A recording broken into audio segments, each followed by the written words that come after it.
Assembly chamber. Sound.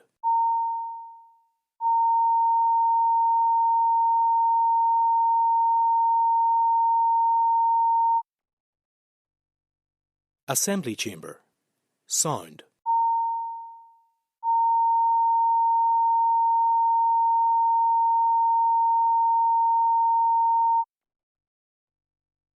Assembly chamber.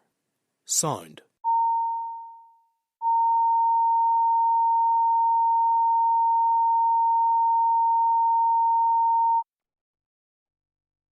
Assembly chamber. Sound.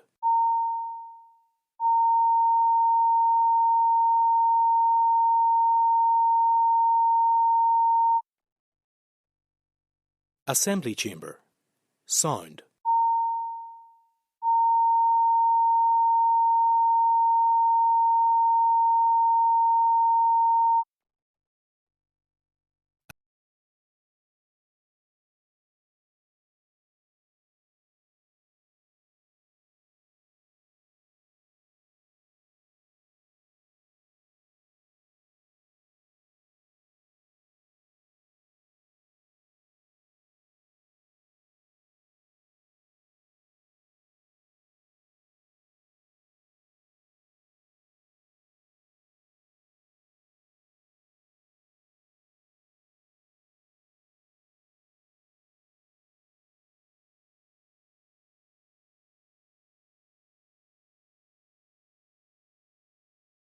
First item in the order paper is member statements, and I call for Finnegan. 2 weekends ago, I attended a community and family day at Camla Lake hosted by Lisleigh Men's Shed. We often speak about men's sheds in terms of mental health, connection and companionship, and that work is invaluable. But what I witnessed was something more. I saw men stepping forward as guardianships of their community. Lisleigh Men's Shed are not simply providing activities, they are protecting an ecological asset for future generations.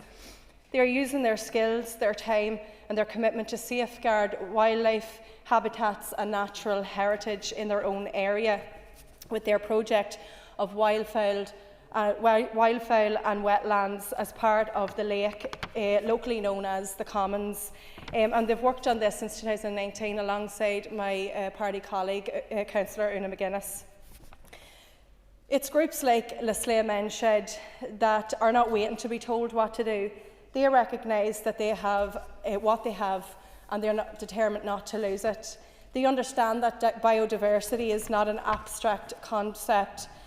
It is the birds their grandchildren watch, it is the landscape that shapes local identity, and it is the ecosystems that sustain life. If we are serious about protecting our environment, then we must recognise this truth.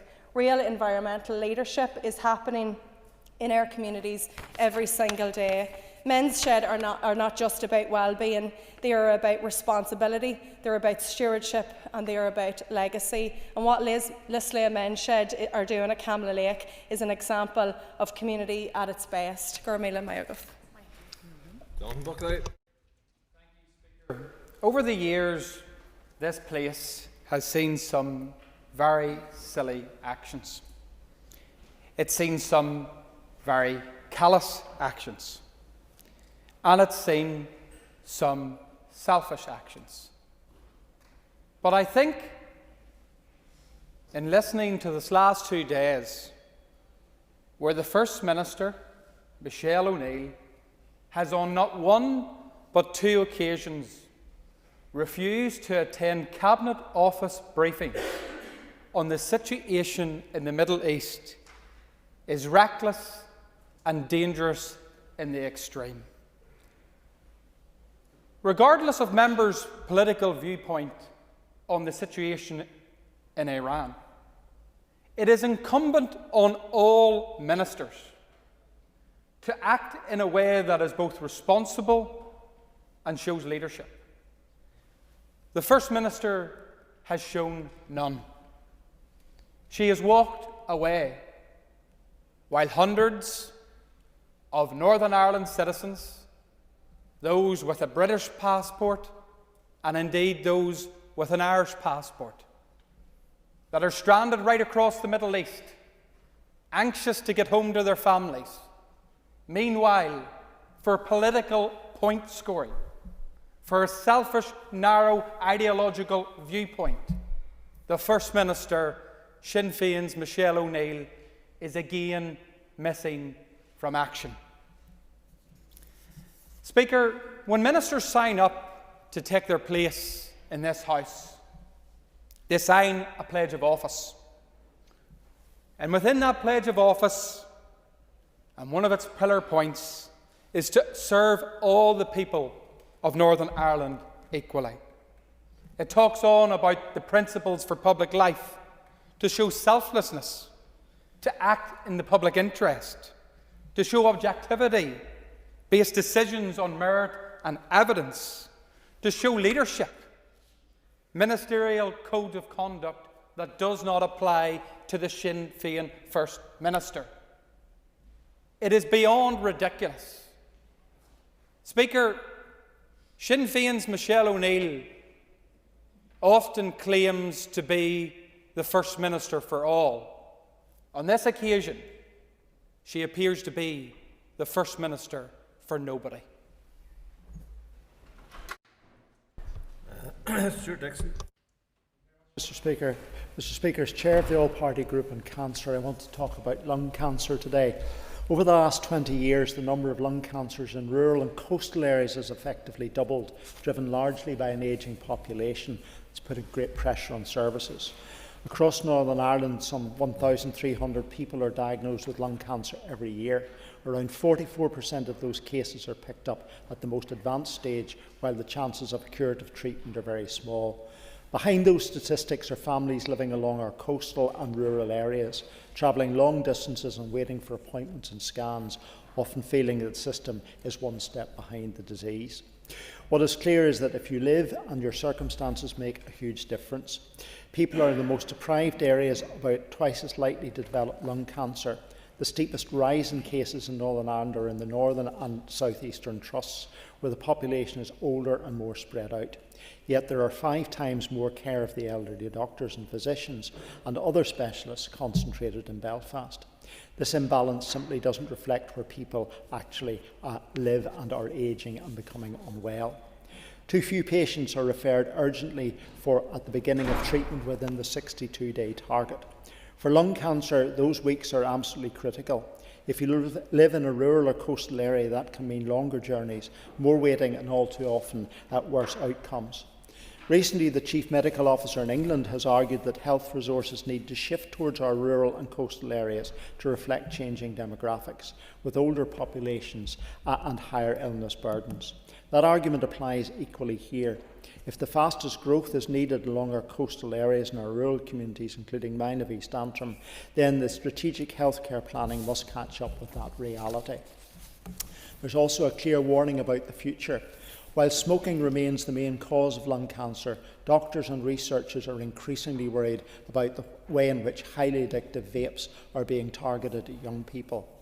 We're all aware of stories of schools where pupils actually struggle to get through a lesson without vaping.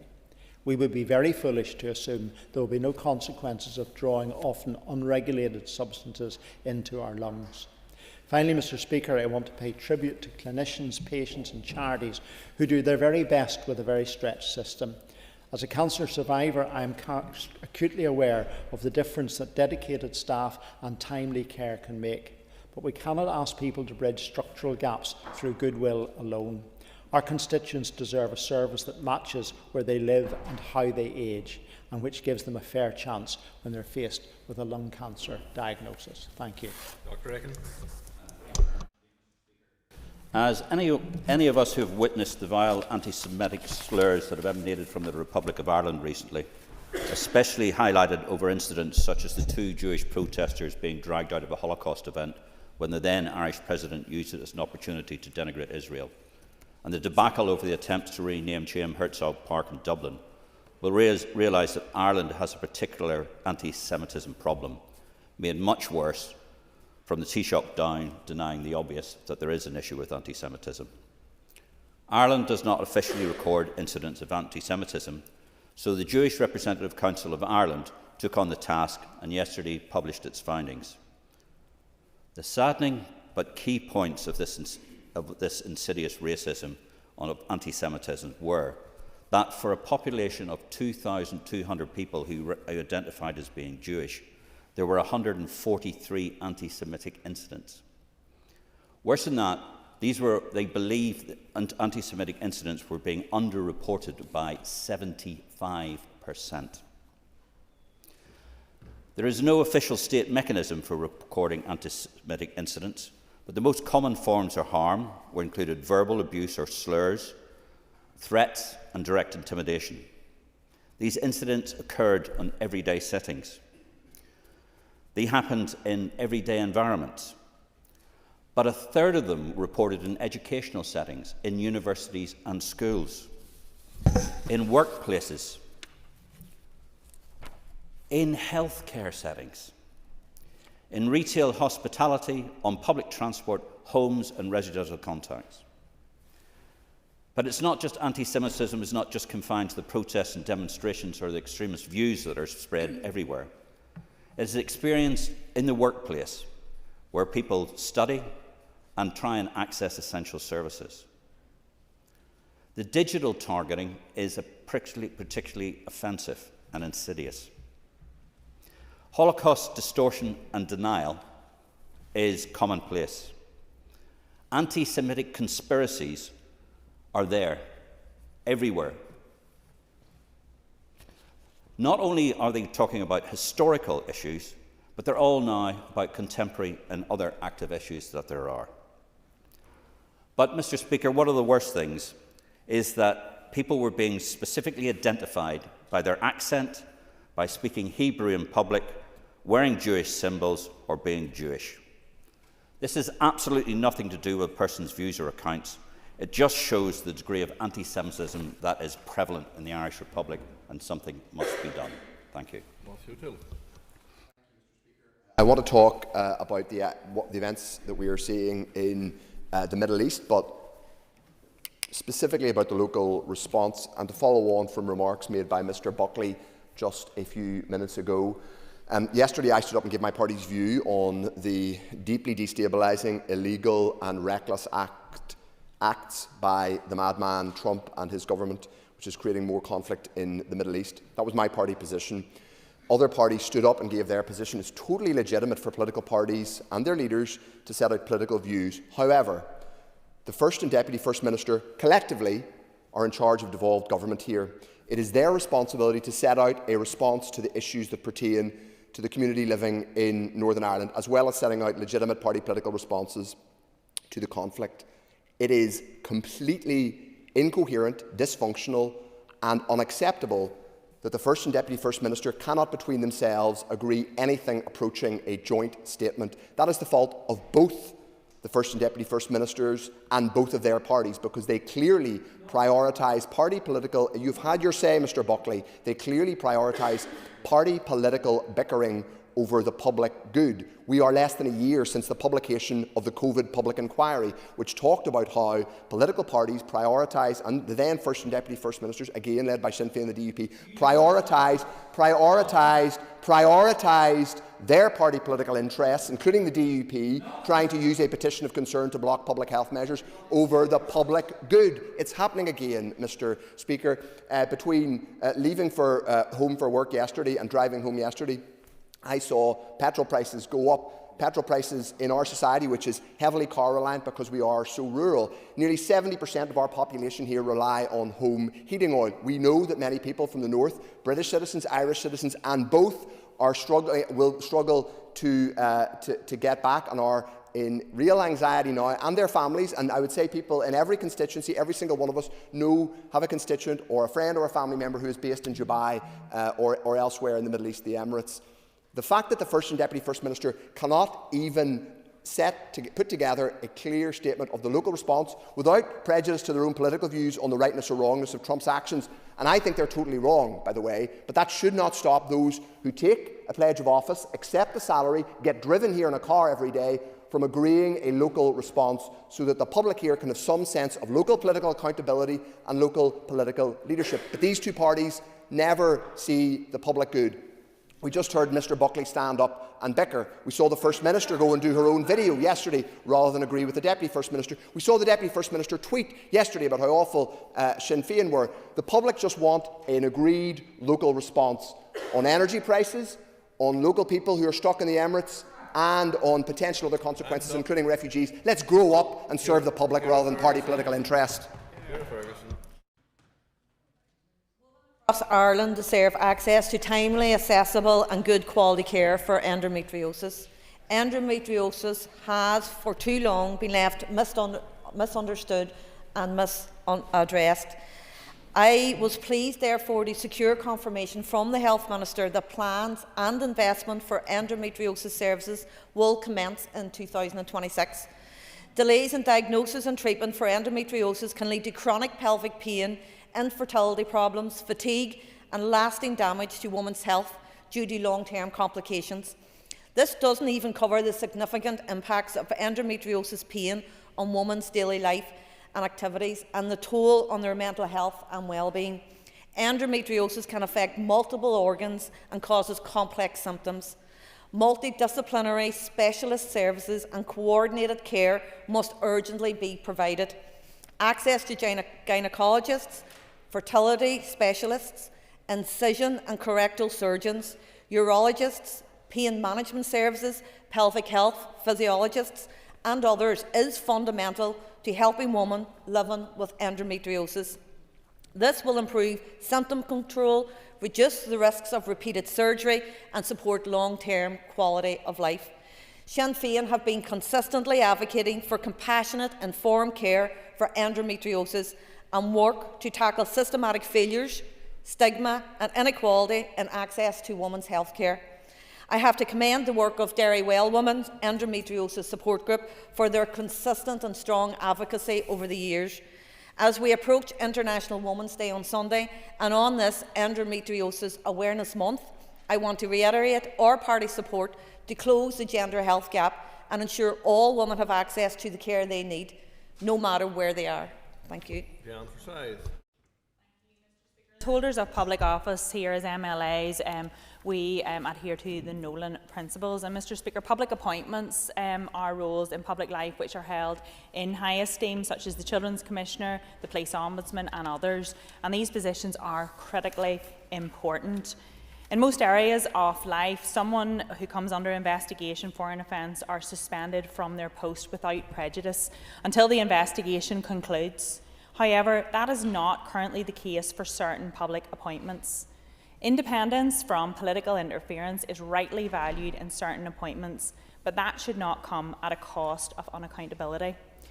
The Executive Office has recognised that there is a gap in legislation here, but have not been able to table legislation during this mandate. So I have tabled an amendment to the Administrative and Financial Provisions Bill to make provision for the suspension of someone holding a public appointment if they become subject to investigation for an offence. This amendment can introduce the accountability whilst ensuring that it is only used in appropriate circumstances and it does not interfere with their ability to operate independently. It obviously does not impact on whether investigation has triggered the suspension and in no way prejudges its outcome. This is a legislative change that is specifically designed to ensure public confidence in the posts that it covers is maintained. And I would encourage all parties to study this carefully and to support it when it is debated in the Assembly. This amendment would cover all public appointees in Northern Ireland, and it is a step towards increasing public confidence in office holders for the people of Northern Ireland, and I hope that all in this House can support it. Thank you. Yesterday morning, families across Northern Ireland woke up to home heating oil prices dramatically rising instantly overnight. People here should not be paying the price for war somewhere else. Today, this morning already, we've seen gas prices rise by over 30%.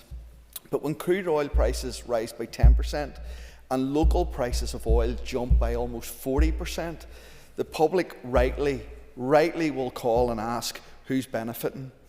That is precisely why Alliance has continually and consistently argued that the home heating oil should be regulated and fall within the remit of the regulator. It was in our manifesto in 22. You can shout whatever you like. It's good that you caught up with the thing today. But the guarantee of transparency and fairness is absolutely essential for people. If suppliers are simply passing on wholesale costs, then they need to show the workings out. They need to publish the numbers and they need to restore public confidence. The public rightly will call out how quickly prices can rise dramatically instantly, but never seem to come down at the same rate of knots. Because here's the reality. In Northern Ireland, we are most exposed part of these islands to global oil and gas shocks. We are the least energy secure on these islands. Our energy are some of the highest in Europe because our energy is based on fossil fuels that we import mainly from the Middle East. Around 68% of our homes rely on heating oil.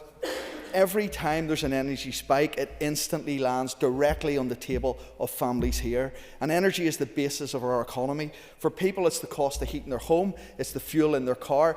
30% of the fuel or the food that you eat, the cost of that is based on energy. So when energy spikes, everything spikes. And this is landed on top of fuel poverty, some of the highest again in these islands. Recent reports state over 40% of households are already spending more than 10% of their income on energy. So my questions are really straightforward to the Minister of Economy and to the Minister of Communities. What engagement has taken place or will take place today with the oil suppliers and the industry locally and the Consumer Council? What immediate support has been discussed with communities for those who will be hit hardest? And what contingency plan is underway if prices climb further? We want to see oil regulated. The minister or the leader of the DUP is out today saying he wants regulated. The minister has refused that before. Will that be reconsidered? We can't control global conflict, but what we can do is control how families here are left exposed, and we can try and comfort and bring oversight and support and bring a plan. Thank you, Mr. Speaker. This House had the opportunity to debate a motion where we could have called for support for the hard-pressed workers and families that we all represent through greater representation via the EU. And instead, political unionism made it about the need for increased defence spending and increased militarisation. And this morning, the DUP are crying about the rise in the price of oil, the cost to our constituents, but not a word about the human cost of all of those who've lost their lives as a result of more unnecessary conflict. Instead, cheerleading behind Netanyahu and Trump and the world's war leaders who, yet again, do not care what destruction they cause. We're talking about International Women's Day this week, and we have 165 young girls murdered by Israel, and no condemnation from the DUP. Crying over spilt milk this morning with a rise in the increase of oil prices. Actions have consequences. And when we have unnecessary conflict across the world, killing innocent people, and our constituents suffer as a result, that's when you realise that your support has consequences. We have watched time and again the British government jump headfirst into every global conflict that they have the opportunity to. America freed themselves from Britain and then blindly follow them. And what do we have here? Political unionism doing the same. Cheerleading, warmongering at every opportunity. No condemnation for those who've lost their lives as a result. An absolute disgrace. And in this House, we talk about issues that affect our constituents and no care for the oppressed peoples of the world. Sinn Féin have a proud record and rights, and we stand with those under occupation and under oppression, and we will continue to do so.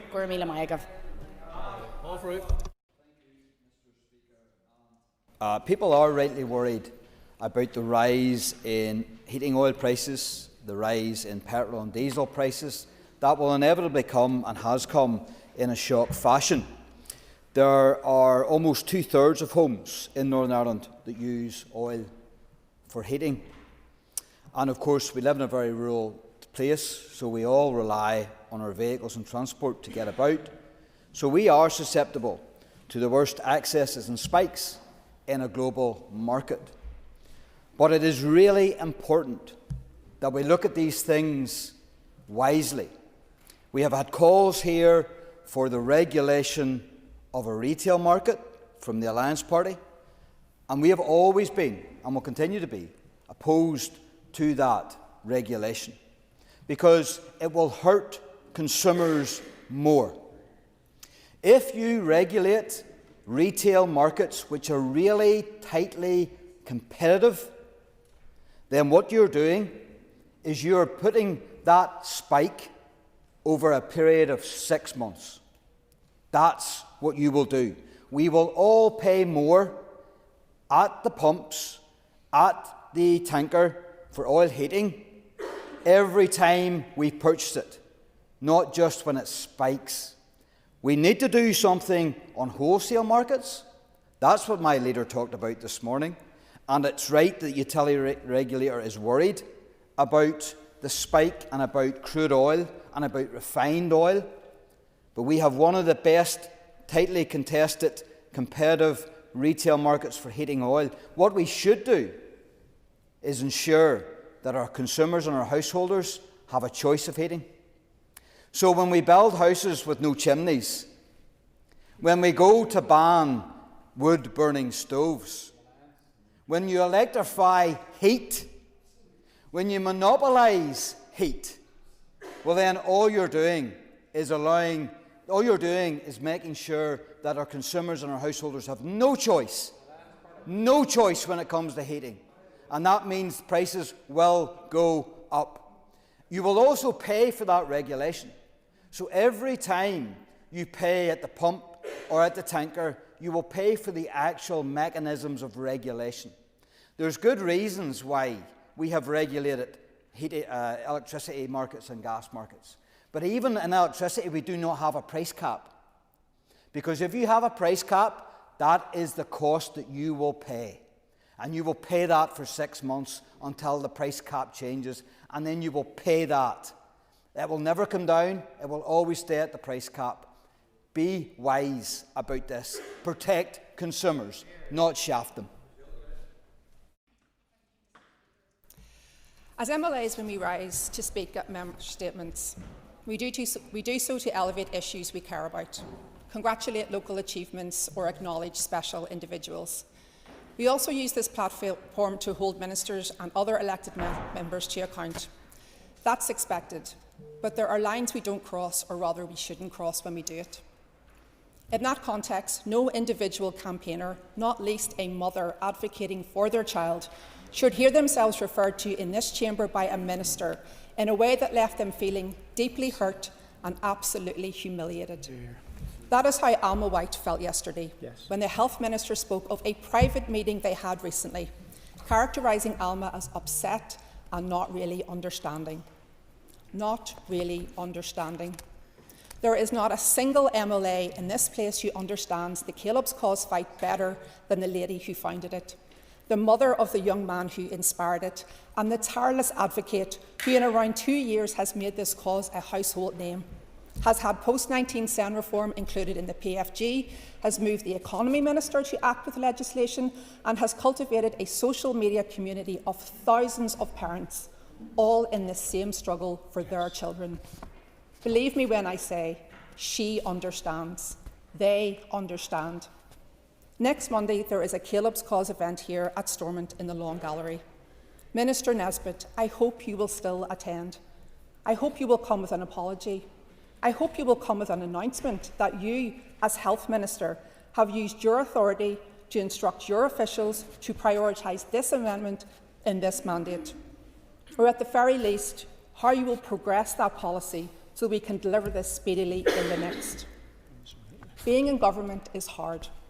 Being a minister has a burden of responsibility that is heavy to carry. We all get that, but leadership is human if it's nothing else. Yesterday you made an error. We are all capable of that. But you have time now to reflect and decide what you do next. And that fact is something we all understand. Today, when the Assembly is recognising International Women's Day 2026, I would like to take a moment to mark a momentous milestone being celebrated, that of 100 years of girl guiding in County Fermanagh, a century full of courage, friendship, adventure and service, a century in which girls and young women have been given the tools, the confidence and the community to grow into the very best version of themselves.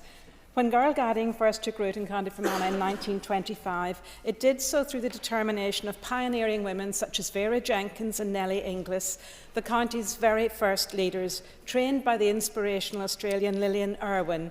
Soon after, Flora McAmanway and Catherine Trail opened the first Brownie Pack, laying foundations that would support generations of girls. Their early leadership sparked a movement that has shaped lives for 100 years. Think for a moment how much the world has changed since those first guides met. Society, technology and opportunities have transformed beyond recognition, yet the core values of girl guiding, integrity, resilience, service and a spirit of adventure have remained throughout a century of change. Those values have carried hundreds, if not thousands, of Fermanagh girls through childhood and into adulthood, influencing careers, families and communities. Fermanagh's impact on the wider guiding world has been significant. Former members such as the late Sue Hogg and Carol Graham, who both went on to serve as Ulster Chief Commissioners, and Catherine Irwin, who became Chair of the Board of Trustees, demonstrate the strength of leadership that has grown from this small but mighty county. Their achievements show just what guiding can inspire. And behind every success story lies the unwavering dedication of volunteers, those leaders who have given their evenings, weekends and hearts to ensure that every girl has a place to belong.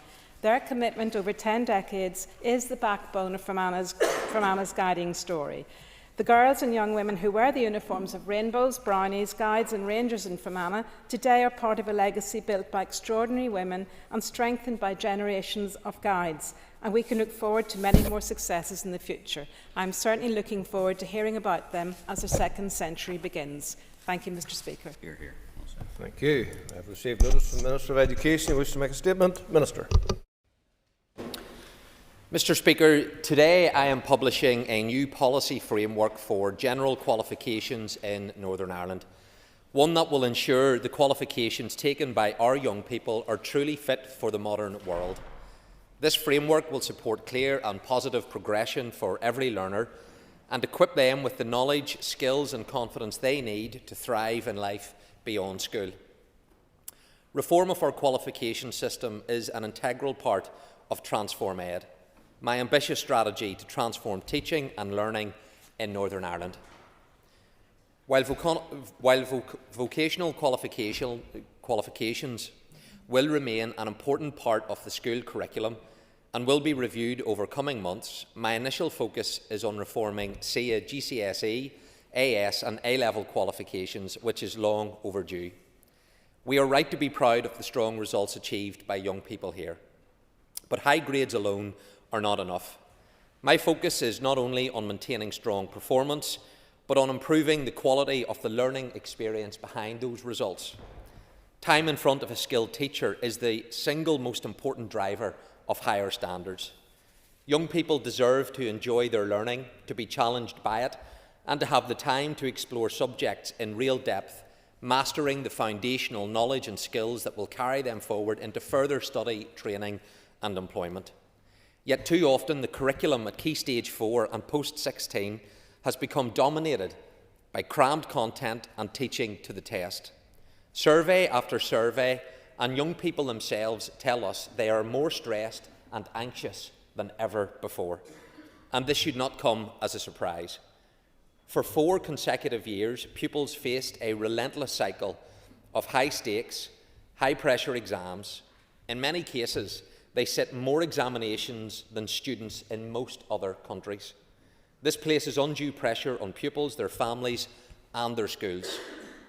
It is difficult to cultivate a love of learning when the curriculum is reduced to a focus on teaching past papers, mark schemes and test preparation. Transforming our education system requires us to change this culture. Our system must be ambitious, rigorous and world-class, but it must also be humane, balanced and focused on genuine learning. The reforms I'm setting out today will help us achieve exactly that. My department's consultation on the future of SEA's GCSE, AS and A-level qualifications showed strong support for retaining the GCSE and A-level brands.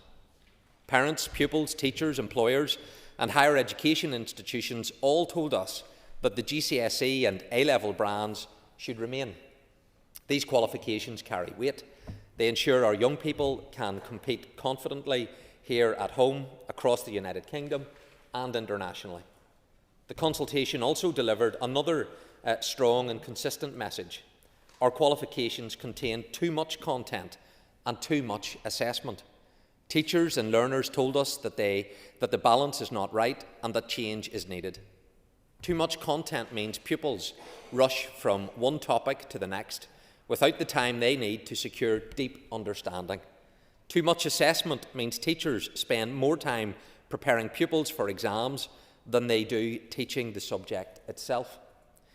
That is not the education that our young people deserve, and it is not the education that will prepare them for the future. International evidence shows that young people learn more, not less, when they have space to master key ideas in greater depth. Systems that perform well globally teach fewer things better, and they assess only what truly matters. By rebalancing content and reducing assessment in SEA, GCSE and A-levels, we will give our young people back the time to enjoy learning, time to understand, to explore and to grow. Turning to controlled assessment and coursework, we will remove controlled assessment and coursework and SEA qualifications wherever possible. Where these components are essential to assess core practical skills, for example, in subjects such as technology, PE and art, they will be retained and assessment strengthened. This proposed approach was strongly supported by school leaders and teachers in the recent consultation.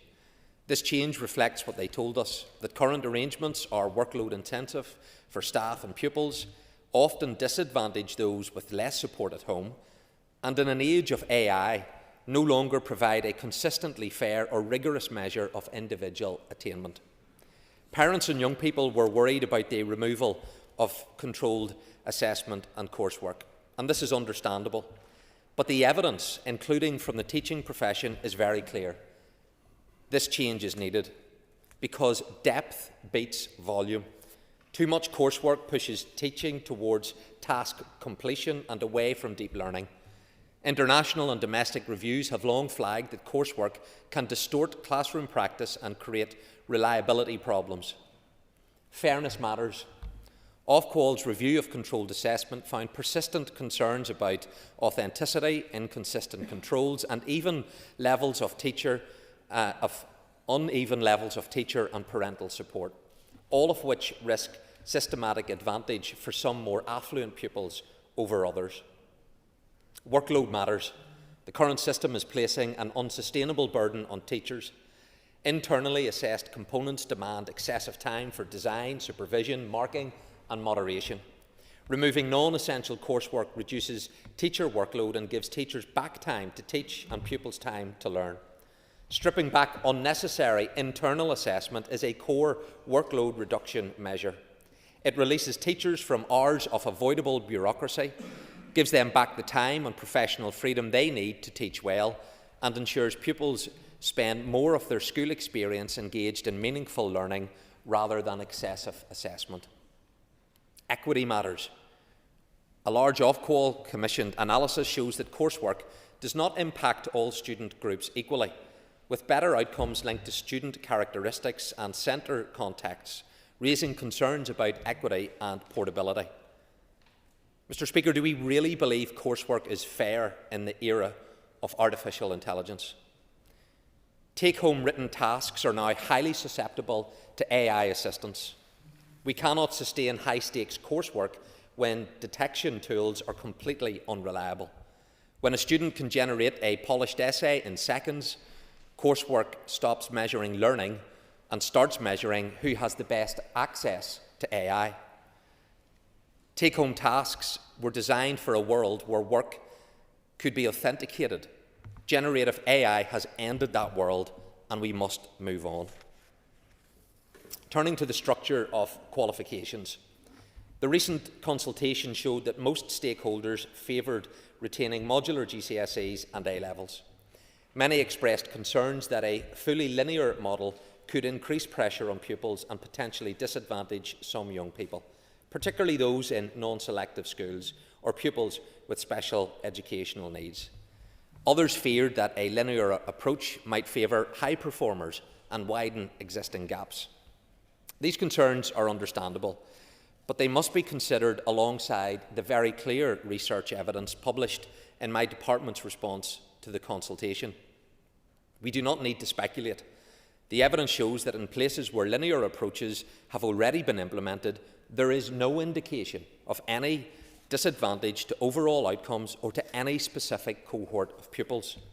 It is also important to recognise that, contrary to common belief, modular examinations were not introduced as a deliberate measure to enhance equity or support particular groups of learners. Rather, they emerged largely from commercial decisions by awarding bodies whose interests were served by increasing the number of examination entries. Furthermore, fears that moving away from modular structures would depress grade outcomes are not supported by the research. Studies carried out by Ofqual and the Oxford University Centre for Educational Assessment found no educationally significant difference in outcomes between linear and modular examination systems. They also found that equity gaps, whether by gender, socio-economic status or school type, were not affected by exam structure. While some teachers believed certain groups of pupils might perform better under a modular system, this perception is not borne out in the outcome data. Common beliefs about modular being easier are simply not supported by data. They also misunderstand how GCSEs and A-levels are awarded. SIA sets awarding standards to ensure stability as well as fairness when specifications or assessment methods change. SIA, like other awarding bodies, puts controls in place to ensure that changes in qualification structure do not in any way distort achievement. It is also worth noting that modular examination structures are not internationally typical. Neither the Republic of Ireland nor England use modular systems at secondary level. The evidence is unambiguous. It needs to be understood and it must inform the decisions that we make. Turning to A-levels. SIA's A-level qualifications are currently structured with an AS level in Year 13 contributing 40% to the overall grade. In the consultation, a fully linear A-level with no AS component was proposed. The response to that proposal was clear and heartfelt. Many believed that placing all assessment at the end of Year 14 would drive stress and anxiety even higher for pupils, given that A-levels determine university entry and that, unlike GCSE, most students take only 3 subjects. With so few subjects, stakeholders felt each examination becomes disproportionately high stakes and emphasised the pressure this could place on some young people. Mr. Speaker, I understand those concerns. I understand why teachers, parents and pupils were worried about a fully linear structure, with everything riding on a single set of exams. However, at the same time, we must also acknowledge that the current structure carries many deep-rooted problems. Northern Ireland pupils take far more exams than their peers in England to achieve the same qualifications due to the AS structure. A geography student here must sit 6 exams for a single A-level, 3 in Year 13 for AS and 3 in Year 14, while a pupil in England studying the same subject for the same university course sits just 3 exams. And when multiplied across 3 A-levels, our pupils can face up to 18 exams across 2 years, compared with 6 for pupils in England. And this is before we consider resets. We must ask ourselves honestly, is that fair? Is that good for mental health and well-being? Are our young people better served by 18 examinations instead of 6? Resets add further to the number of exams many pupils take to complete their A-level qualifications. Resets significantly increase the assessment burden on pupils, yet they deliver very little benefit. Despite the additional stress, exam preparation and lost learning time they require, resets rarely lead to better outcomes. In 2025, only 7% of students who retook an AS unit improved their overall A-level grade. On top of this, the current AS structure leads to a significant loss of teaching time.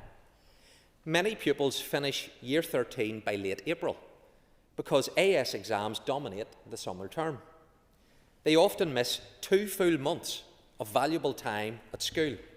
This inevitably has the biggest impact on the most vulnerable children who need to be in school. And I ask Assembly colleagues, does losing weeks of learning in Year 13 for AS exams help students thrive?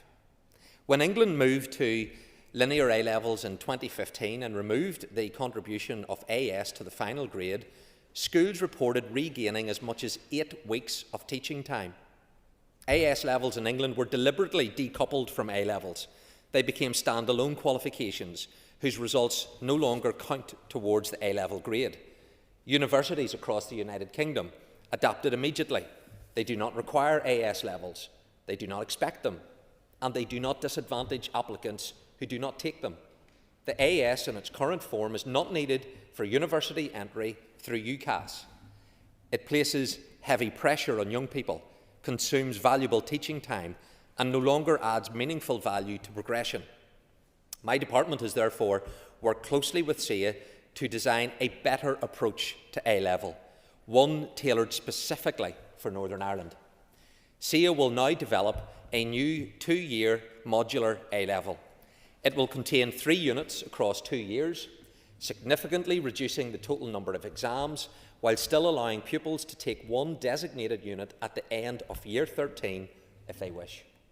That unit will count for 30% of the overall grade. The remaining 2 units completed in Year 14 will make up the final 70%. Schools that prefer to deliver the new A-levels in a linear format can enter pupils for all units in Year 14.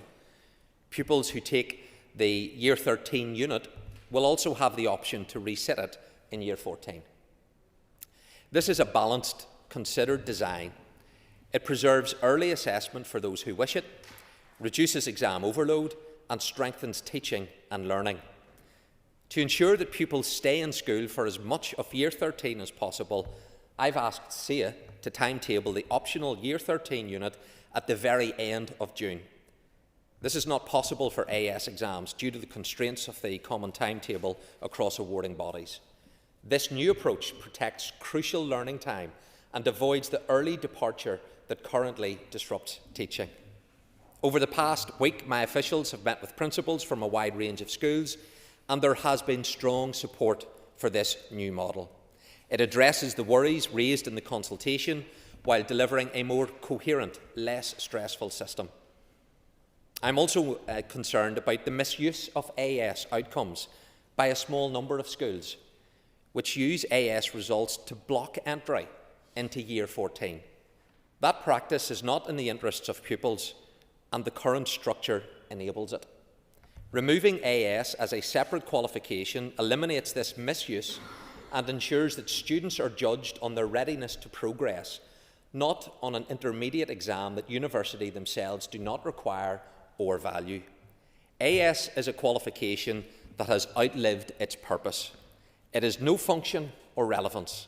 It is the fax machine of the modern qualification system. The new modular A-level removes a redundant qualification that no longer serves its purpose while preserving those elements in the current system that teachers and pupils told us they value.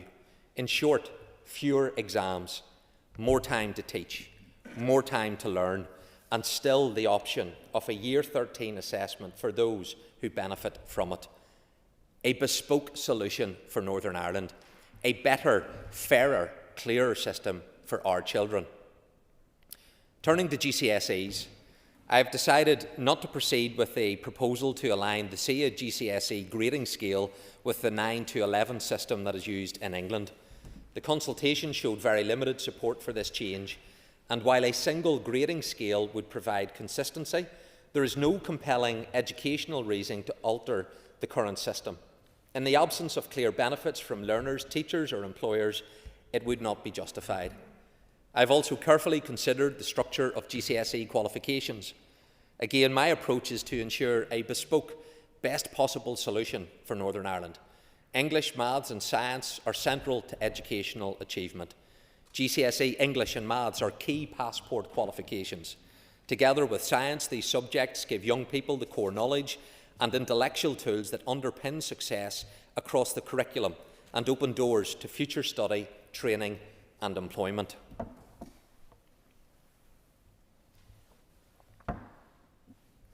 English, maths and single and double award science will therefore remain modular, meaning that if schools wish to enter pupils for GCSE exams in Year 11, the focus will be on supporting strong attainment in these core subjects rather than widespread early entry.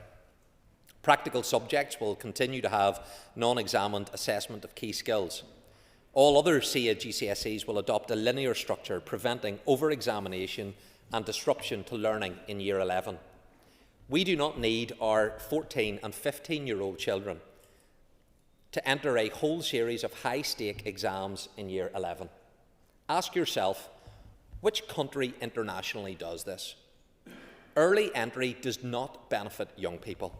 Many pupils who are entered for unit exams in Year 11 are likely to achieve better results at first sitting if they take their exams at the end of Year 12, when they are both more mature and have benefited from more teaching time.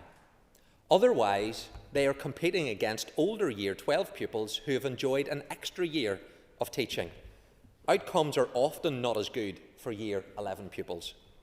This new approach will end the culture of endless GCSE resits, encouraging pupils to take exams early before they are fully ready, on the basis that they can resit the paper the following year. This is not in the best interests of our young people. The reduction in content and the change to no more than 2 assessments in most GCSE subjects will ensure children do not face too many exams in Year 12. Unlike A-level, children take a broad range of GCSE qualifications. No single exam in a single subject becomes particularly high stakes or pressurised. Each A-level is 360 guided learning hours, compared to only 120 at GCSE. It is understandable that older pupils may wish to bank assessment after a year of study for an A-level subject, which is so many guided hours and determines university entry. The context for GCSEs is quite different. This is the right approach for GCSEs. It restores balance and purpose to the qualification. It puts teaching and learning, not testing, at the centre of the 2-year course. It recognises that our young people deserve time to grow and not be entered into 8, 9 or 10 high-stake exams at only 14 or 15 years old. It gives them time to master the core knowledge and skills that matter most and to sit their exams when they are genuinely ready to succeed. By keeping English, maths and science modular, we protect the focus on passport subjects that open doors. By making other GCSEs linear, we remove unnecessary assessment pressure and end the cycle of early entry and resets that does little to raise standards and much to disrupt learning. And by reducing content and limiting assessments, we ensure that no pupil faces an excessive exam load at 16. In short, this is a system built around what is best for pupils: more time to learn, more stability across the 2 years, and a clearer, fairer route to strong outcomes. It is a system that reflects international best practice, that values depth over haste, and that puts the well-being and progress of our children first. This is the right, balanced, ambitious model for Northern Ireland, and it will give our young people the firm foundation they deserve. The decisions I have outlined today are being published in a formal policy framework, which is now available on my department's website. Over the coming weeks and months, we will move immediately into the next phase of work, developing the new regulatory framework for SEA qualifications and preparing the detailed arrangements that will support implementation across the education system. The revision of SEA's qualifications will then proceed over the next couple of years in close partnership with teachers and practitioners across Northern Ireland. They have been telling us for a long time that the current qualifications are not working as they should and are no longer fit for purpose. Now at last we have the chance to put that right. I have also heard the concerns about the pace of change, and I agree we must get this right. That's why the introduction of revised qualifications will be phased in carefully over several years, with first teaching of the new GCSEs from September 2029. This timeline gives schools the certainty and space they need to plan well. SEA will provide clear support materials, detailed guidance and high-quality training well in advance, and will work directly with schools and partners throughout the transition. No school will be left to navigate these changes alone. We will continue to listen and refine as we go. Further details setting out the timetable for this work alongside the planned reforms to curriculum and assessment will be announced in the coming days. Our commitment is simple: steady, supported implementation shaped by feedback and focused on what is best for pupils and teachers. Mr. Speaker, we now have a once-in-a-generation opportunity to reshape qualifications so they truly serve our young people. Qualifications that will build with continuity from a more coherent and well-sequenced curriculum. These reforms place learning, not testing, at the centre of education. They reduce unnecessary pressure, restore precious teaching time, and ensure that every pupil, regardless of background, has the chance to master the knowledge and skills that will carry them into further study, work and adult life with confidence. They replace outdated structures with a coherent, modern, evidence-informed system designed for Northern Ireland, not inherited by default. They listen to what teachers have told us for years. Above all, they send a clear signal that we value depth over distraction, understanding over box-ticking, and the long-term success of our children over the short-term convenience of old habits. I believe profoundly that this package of reforms will give every learner in Northern Ireland a fairer, richer and more ambitious educational experience. It is the right framework at the right moment for the future that we want to build.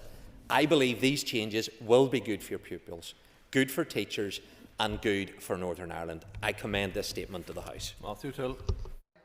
Speaker, Minister, this is an extremely detailed statement which people will take time to digest, but the upshot is this: you want to move towards a much more linear and therefore more pressurised exam structure for young people. That was clearly not the response you got from young people and indeed parents. So my first question is, Minister, what do you say to those young people who told you they didn't want this and you went ahead and did it anyway? You also mentioned the Republic of Ireland and England as examples. The Republic of Ireland is making the Leaving Cert more modular, not less modular. This appears to be a reheating of Michael Gove reforms, Mr. Minister. And can I ask you, to that end, given all the controversy over decisions which have or have not been made at the Executive, have any of these reforms been discussed around the Executive table? Thank you. Well, Mr. Speaker, I listened to the feedback in the consultation and have outlined in the statement today how that has been incorporated. We've retained the grading structure in terms of using the A, B, C, D and so on rather than the 1 to 9. That came back in the consultation. I have listened to that. We have not adopted what England has, which is a total linear process across all of its subjects at GCSE and A levels. I've identified key GCSEs that will retain modularity.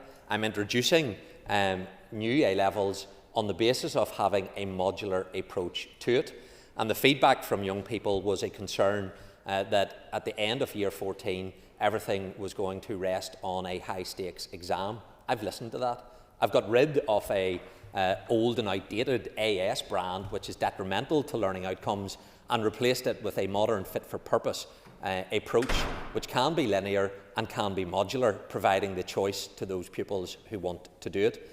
But whenever the member refers to the testing, what he is advocating, therefore, is retaining the status quo. The status quo that puts young people at the ages of 14, 15 in year 11 to sit exams, to then have resits, to sit them again in year 12, to then sit more exams in year 13, and then have more resits, and then sit more exams in year 14. That is a factory line of testing. That is what is contributing to anxiety and stress and the mental well-being of our young people. So I have listened to our young people. They have wanted change. I am delivering change that will deliver better academic outcomes, right across the spectrum for people based on their educational attainment levels, but it also will reduce anxiety, stress, and it will reduce the teacher workload, which is something that I have listened to teachers repeatedly speak about. When he refers to the Republic of Ireland, what changes the Republic of Ireland wish to do in the future, we will await to see, but they have a linear approach. A total linear approach is the current position in the Republic of Ireland. Again, I've rejected that position, given what I regard as a bespoke, built in Northern Ireland, for Northern Ireland process that will benefit our young people. Nick Matheson. Thank you, Mr. Speaker. Minister, in relation to your proposals for A-levels, we seem to be moving to a scenario where the examinations will all be focused at the end of the 2 years of study in the main for the majority of that. How are you going to avoid the risk that young people are clearly concerned about that actually creates higher pressure, higher stakes, rather than that easing of pressure that you've referred to? An AS level currently contributes to 40% of the final mark in an A level. This approach, if you were to carry out the modular approach to an A level, will have a 30% weighting for the completion of the unit in year 13. So I think the difference is marginal. But what is fundamentally important in this change, for those young people, I being one of them and others, if you're in year 13, some schools put you out in January for 2 weeks revision period and 1 week then to sit your mocks. That's 3 weeks when you're not in the classroom in front of the teacher. Then you're sitting your AS level in April, in May, having already left school to go on study leave. So some children are losing 8 to 10 weeks of teaching time. How does that help young people who struggle educationally, who need to have the expert teaching in the classroom? How does that help children with additional needs when they're actually put out of the school?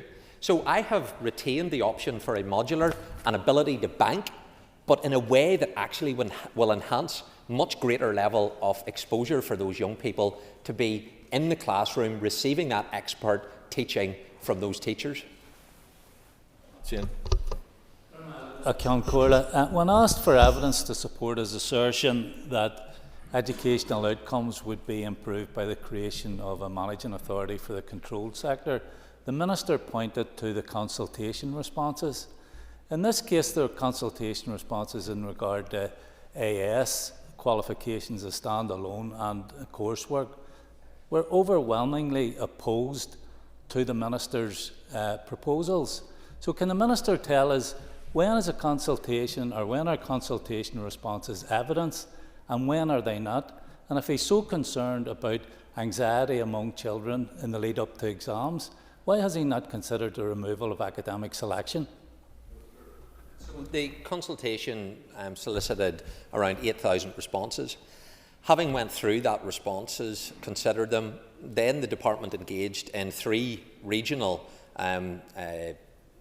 conferences, and we had significant numbers of school leadership teams, principals from across our post-primary. We went through all of these issues, and the feedback around the AS, it isn't that people wanted to retain the AS brand. They wanted to retain an ability to bank a unit of that qualification at the end of year 13.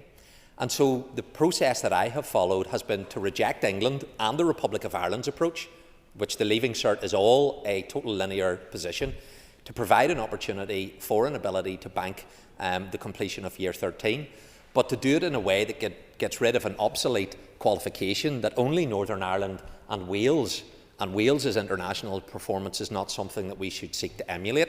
I would seek to emulate the Republic of Ireland at an international level. So we shouldn't be the only 2 outliers in retaining a flawed AS qualification. But the underpinning issues that were being presented, and I get it, and I heard from young people, was the concern that everything would ride on the very last set of exams at year 14. I've landed in a way that I believe delivers a bespoke solution for Northern Ireland that will accommodate those young people who still will want to complete a unit at the end of year 13. Thank you, Mr. Speaker, and thank the Minister for the detailed and comprehensive statement. Can I ask the Minister, will your reforms still allow students to take qualifications from other awarding bodies and exam boards?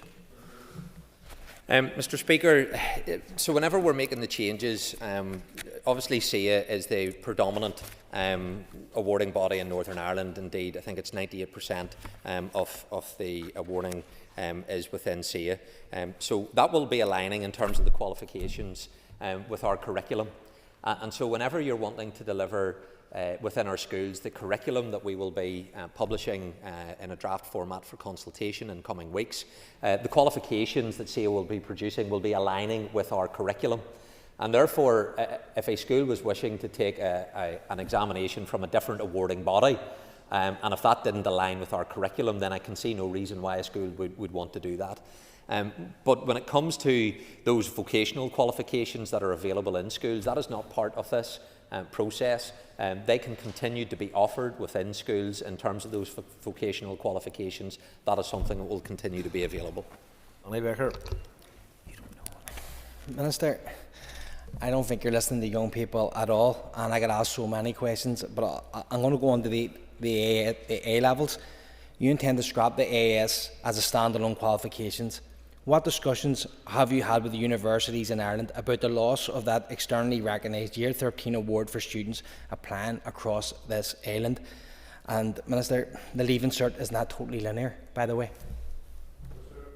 So, Mr. Speaker, I am listening to young people, and if members in this House have not listened to the extreme levels of anxiety that they have based upon the current system, the status quo, and what people are saying is if you don't want this change, then you want to retain the status quo. The status quo is a testing factory of our young people, of repeated examinations for 4 years. We put young people through repeated examinations, and when I give the evidence, and the evidence is that for AS levels, when it comes to resits, only 7% of those who resit actually improve the A-level grade at the end of the process. Again, do the maths. That's 93% of people who resit AS levels make no benefit to their A-level outcome. Why would we put our young people through that kind of process? What does it do to the self-esteem and the mental well-being for pupils in Year 11 who are being entered into exams competing against children who are a year older than them, who have had a year of extra teaching, and they fail their exams, they don't get a pass? How does that help their mental health? How does it help the mental health of young people who are failing their AS levels, who then repeat them, and it makes no difference to their outcome? In fact, it's a detriment to their A-level outcome, because when they need to be focused on their A2 tests that actually make up the 60% aspect of the A-level, they are distracted by resetting a 40% component part, of which 93% of them can't actually improve. That is not the kind of educational system that I believe is benefit to young people. On the point the member raises on universities, I will join with Sinn Féin, as I have when I've met with the Economy Minister, and campaign for the South to remove their partitionist agenda when it comes to accessing universities. Why is it that universities in the Republic of Ireland are incapable of accepting what Oxbridge universities, what the Russell Group universities, universities across the entire United Kingdom and here in Northern Ireland accept for their top graduates? So when it comes to this particular issue, we shouldn't comply with a discriminatory policy towards Northern Ireland students, which is institutionalised by the Republic of Ireland. We should take on the discrimination in the South. We should abolish the partitionist agenda. And I will work with Sinn Féin.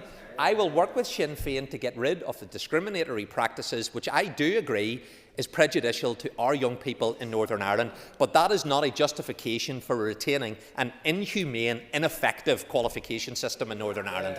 Burrows. Order. Members, Mr. Burrows is speaking. Thank you, Mr. Speaker. Minister, I do support the Minister in many of his proposals. I don't take a party political view on this, but on this I do have concerns, and that is the concerns that are expressed by parents and young people around the removal of coursework and AS levels. And that concern is that it does increase the stress on young people and the stakes. And the other concern, I've heard this directly from teachers, is that removing AS level may not reduce teacher workload, because they'll have to compensate for that with summer mocks to really get a good marker on the progress level of those who are studying for A levels. So my question is, Minister, of the consultees of young people and parents, what percentage supported the retention of coursework and AS? Well, Mr. Speaker, the member makes the point in raising the concerns, and that came through in the consultation process. Whenever there is any change, people will have concerns, and that is reflected within the teaching profession as well. Teachers, for example, were very much in favour of reducing the controlled assessment aspect in coursework. Parents less so, and pupils. And there was a tension. On the one hand, you had the professional practitioner saying, we believe that there should be a change when it came to that controlled assessment aspect, and we had a concern, whether it is a misunderstanding, but however sincerely felt when it came to parents and pupils. So there was a tension even within the consultation responses. My responsibility as a minister is to listen to that response, is to listen to experts within Northern Ireland, to examine what happens at an international level, but ultimately to then take decisions based upon gathering all of that information up. And so a consultation is informative in terms of that process, and I have listened and I have heard those concerns. That has been reflected in the approach that I have taken when it comes to A-levels. And the challenge, I think, to the member and to those who want, and the member hasn't indicated he wants to retain the status quo, but you then need to stand over the current system. And the current system excludes young people in year 13 in some schools for upwards of 10 extra weeks because they're not in the classroom teaching. And I think we need to ask ourselves, for those who struggle educationally, for those who come from a more socially disadvantaged background, the time they have in front of the teacher is the most critical time that they can spend. They're not going to get additional tuition outside. They're not going to be able to have that from a socially disadvantaged background. They're not going to get maybe that additional support to complete coursework that is available from some families and indeed can be provided by other people who may support that child. And so in terms of equity and fairness, what I'm proposing will create greater levels of equity. It will have much higher levels of integrity when it comes to making sure that the work that is completed is authentic in terms of that properly measures the pupil's performance. And so this is a balanced approach that I have taken. I didn't go down the route of England and go fully linear at GCSE or A-level. I haven't went down the route, and Mr Baker is wrong. It is fully linear. Because it has coursework included within it doesn't make it not linear. It is fully linear. So members need to familiarise themselves with the actual outworkings of systems that take place in other jurisdictions. So this is a balanced approach. We've heard the concerns, but as part of reflecting on those concerns and the pace at which this change will take place, that's why I am given significant lead-in time. So this isn't happening this September. It's not happening the following September. This is going to be worked up by SEA, the awarding body. Significant materials will be provided to schools. There will be all of the appropriate professional learning that needs to take place, and we will be able to phase this in a way that is manageable. But if we continue to take the current approach, that means high level of testing, high level of anxiety for our young people, high level of workload for teachers because of the excessive amount of content and the excessive amount of controlled assessment. That would be just repeating the doom loop that we currently have and that the profession are rightly complaining about and that pupils are feeling does not best serve their interests. All through. Thank you, Mr Speaker. Can I ask the Minister, will linear exams affect outcomes, and do you expect results to change? Well, no, in that respect, when it comes to lowering outcomes, absolutely not. The research evidence shows very clearly that in places where linear approaches have already been implemented, there is no indication of any disadvantage to overall outcomes or to any specific cohort of pupils. Common beliefs about modular being easier are simply not supported by data. They also misunderstand how GCSEs and A-levels are awarded. SEA sets awarding standards to ensure stability, and comparable outcomes is a principle used by all major awarding bodies across the UK, including SEA in Northern Ireland, and ensures fairness when specifications or assessment methods change. The goal of comparable outcomes is to keep grade standards consistent over time so that GCSE or A-level grades means the same regardless of when or how the exam was taken. By applying controls throughout the awarding process, SEA and other boards ensure that changes in structure do not in any way distort achievement. Michelle Guy. Thank you, Mr. Speaker. Minister, can I ask you, skills groups and industries in Northern Ireland have consistently expressed the vital need for our young people to focus on developing life skills, including communication and teamwork, especially in the AI era. Does the Minister believe these proposed changes will ensure more time is placed on developing those essential skills? Well, the member highlights how we can create more time to develop important skills, and with greater detailed knowledge on particular subject matters, that gives you the ability then to develop those skills of critical thinking and important issues like teamwork and so on. And recently I attended an event with private industry. It was Software NI's, their AGM, and part of the feedback that I got when I provided the update on the Transform Ed process was they agreed that too often we skim through subjects and get a very surface level, limited understanding, which often in our exams is a test of your memory as opposed to your understanding. And being able to spend more time on less issues gives greater depth and knowledge. And that is something which I know industry believe is important. So the answer to the member's question is yes, I do believe it will create more time and space for greater knowledge and understanding for young people to be able to develop that important areas that can be applied in various different skills and sectors in Northern Ireland. Mason. Minister, I've lost count of how many times you've mentioned stress and pressure and anxiety on students, and you say that you want to reduce this, notably for 14, 15, 16, 17-year-olds and not those 10 and 11-year-olds who have to sit a high-stake exam so early on. Yet under this system, most GCSE subjects will now be decided entirely at the end of Year 12, effectively rejecting the consultation responses that you received. Now, Minister, I've heard time and again from pupils who suffer from anxiety going into exams, even though they know they will have a chance to repeat. So I'm sure you've heard those stories as well. So can you please explain what your rationale is in concentrating assessments into high-stake final exam periods? How is that going to reduce stress for our young people? The argument here isn't whether or not we should have exams, and the member hasn't made that a proposition. There'll always be exams. There'll always be an element of pressure. We can't remove that from our education system when it comes to setting examinations.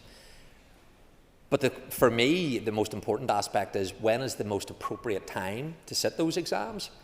How relevant then are the exams to what you've actually been taught? And this process removes, as I outlined, for pupils in post-16 are sitting 18 exams to get into the very same university course as English pupils who only sit 6 across 3 A-levels. How can anybody credibly defend our young people sitting 18 exams compared to 6 exams to get into the same course? That's not fair. It's not good for their mental health. And my process that I've outlined is a better system, but it is unique and bespoke to Northern Ireland. This is not something that I've lifted from the Republic of Ireland, because I think their approach isn't the right one exclusively, nor is it the English model. It's made in Northern Ireland for Northern Ireland, and I think it's the right position that we've taken. Thank you, Mr. Speaker. Minister, how does this compare to what is being done in other leading countries? So, as part of the work around Transform Ed, we have our local experts, we have our international experts, and all of that we are bringing together. But when it comes to leading countries at an international level, where they go down a linear route, and I've outlined how mine is a balanced approach in this, the Republic of Ireland is one. France, Germany, Spain, Italy, Norway and Finland all use a linear approach. So we actually, in our current approach to education, we're the outlier. We're on the fringes. We haven't followed the evidence and the research which has been moving over time on this particular issue, but now we are. And we're recognising what other international leading countries in education have been doing, and we are bringing our education system forward rather than remaining in a process which doesn't work effectively and is not good for all of our young people. This is an improvement and it's in line with international best practice. Gareth Wilson. Minister, could you outline the rationale or reasons behind your decision? Thank you. Well, the statement I've covered in a lot of detail in terms of why we've taken forward this particular approach. But I do not believe that retaining modular GCSEs is in the best interests of our pupils. And research indicates that the structure of qualifications does not negatively impact overall outcomes, nor does it detrimentally impact learners who experience socio-economic deprivation or additional educational needs. And that's something that I think members need to keep at the forefront of their mind, because I'm very much focused on how I close the educational attainment gap between those who have and those who have not, those who don't have the same opportunities compared to others because of their backgrounds. And every school I want to genuinely be a good school. That's why Transform Ed is driving forward changes on curriculum, assessment, qualifications, school improvement. And this decisions today and these announcements is one of the key pillars on that Transform Ed process. And it delivers on commitments that I made to bring forward the transformation that we need so that Northern Ireland does compete at an international level, and it will close the educational attainment gap. That should be our focus. And again, a non-selective school that often has young people from a disadvantaged background. It goes to the point that Mr Baker made about the universities in the south. How many non-selective schools are having their children sit 4 AS levels? Very few, because very few grammar schools have their children sitting 4 AS levels either. And for you to get into the top courses, and typically it's a medicine course in the Republic of Ireland, you need to have 3 A stars at A level and an AS, A grade. That is not going to help those who often come from a non-selective school background. Why would we want to retain that? Let's fight the discrimination in the Republic of Ireland in terms of access to your universities. I will join Mr Baker in that. I have no hesitation in doing it. I'm not with him on many issues, but I will remove partition when it comes to access of universities in the Republic of Ireland. Minister, I'm actually attending my daughter's GCSE choices tomorrow afternoon, so I might be able to get you a bit of feedback there as well. When it comes, we've talked a bit about resets in year 11 and closing that off, but in year 12, if there's not if the reset is, or in year 12, whenever an exam has maybe not got the results required, will that pathway to progress on in the educational system be closed off? Thank you, Chair. Sorry, would you mind just repeating that question? I didn't quite get what you were asking. In year 11, there's obviously an opportunity to resit if there's an exam taken, but in year 12, potentially that chance to resit would not be able to be taken. Therefore, is that pathway to progress on in the educational system closed off? Well, obviously, when it comes to setting your exams in year 12, and if you don't, you'll get the qualifications that you need to make progress either into A-level or vocational or higher education. Of course, you can reset your exams, albeit it may not be in the school that you've sat when it comes to year 12. So that will remain unchanged in terms of what you would need to do if you haven't passed your exams in that year 12 scenario. But the point that this change has been to make, that for those pupils and those schools who have their young people sitting exams at year 11 when they're maybe only 14 years of age or 15, they are competing with children who are sitting them a year ahead of them. They've had a year more of teaching time. They're a year older in terms of their maturity. And when it comes to the awarding body, it's based on how many people enter into those exams, where they perform in those particular tests. And that's why so many people at year 11 don't get the grades that they want. And then at year 12, their grades significantly improve. But that's because they're a year older and they've had a year more of teaching time. So we need to reduce unnecessary exams and the amount of resits that our young people are taking, and the best way to improve their outcomes is to give them more time in the class, engaging with the teacher, getting better understanding of the subject matter, getting into more depth, rather than skimming through a very broad curriculum in that particular subject, and then they are going to get better outcomes. And these proposals today that I've announced, well, not proposals, they're decisions, it's policy now, is going to be the best outcomes for our young people. Justin McDulty. I fully support any measures that will positively disrupt the education system, allowing children to learn, grow and thrive. In a very comprehensive statement, Minister, I am concerned, however, that there is no mention of the adverse impact of social media on education, and especially relating to mental health. And Minister, can you confirm, have you had agreement with your executive colleagues at the executive table in relation to your far-reaching proposals? Not sure where the social media aspect comes into that. Let me take the last point first. This isn't something that is governed by legislation, by statutory regulations. It's policy decisions that sit within my department. It doesn't meet that test in terms of the cross-cutting aspect of it. But what I would also say to members, this is something as we implement over the next number of years, there undoubtedly will be opportunity for ministers to engage in this, and that may be something in due course that I will refer to the executive. It hasn't and isn't necessary to do it on the basis of what is contained in today's announcement. But on social media, I agree with the member in terms of the genuine concerns that exist. That's why I moved to provide clear advice to schools, wanting them to prohibit the use of the smartphones whenever they're in school from 9 to 3 o'clock. I continue to make that point. Not all schools are following that advice. They should be. So I'm going to have to look at ways in which we can test that more effectively in terms of the inspectorate and them being able to report on those schools that aren't following it, because I do believe the exposure of social media is hugely detrimental to our young people. There's increasing evidence as to why we need to have effective controls in place. Buckley. Thank you, Speaker. The Minister's opening statement made reference to the impact of generative AI on our education system by and large, but particularly in this instance on examinations. Has the Minister had any feedback from school leaders, from examination bodies and indeed his department as to how potential generative AI has contaminated the examination process?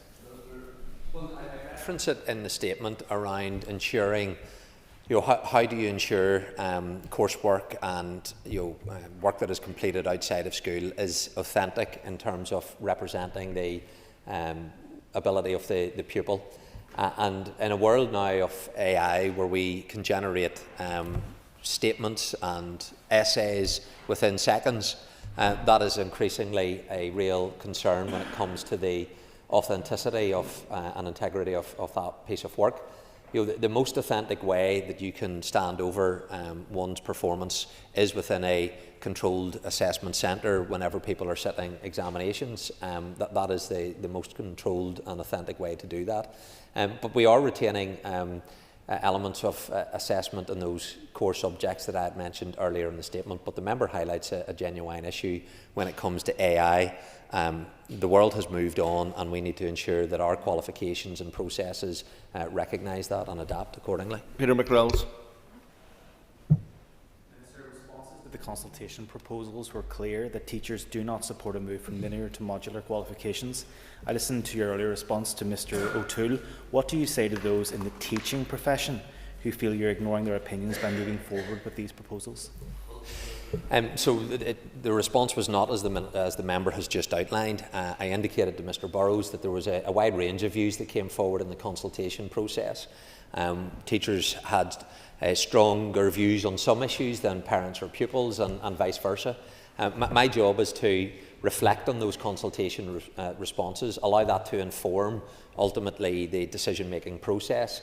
And what I've outlined today is a balanced approach to that. It does take on board concerns that were being raised, and I've reflected that in the policy position that has now been adopted when it comes to qualifications.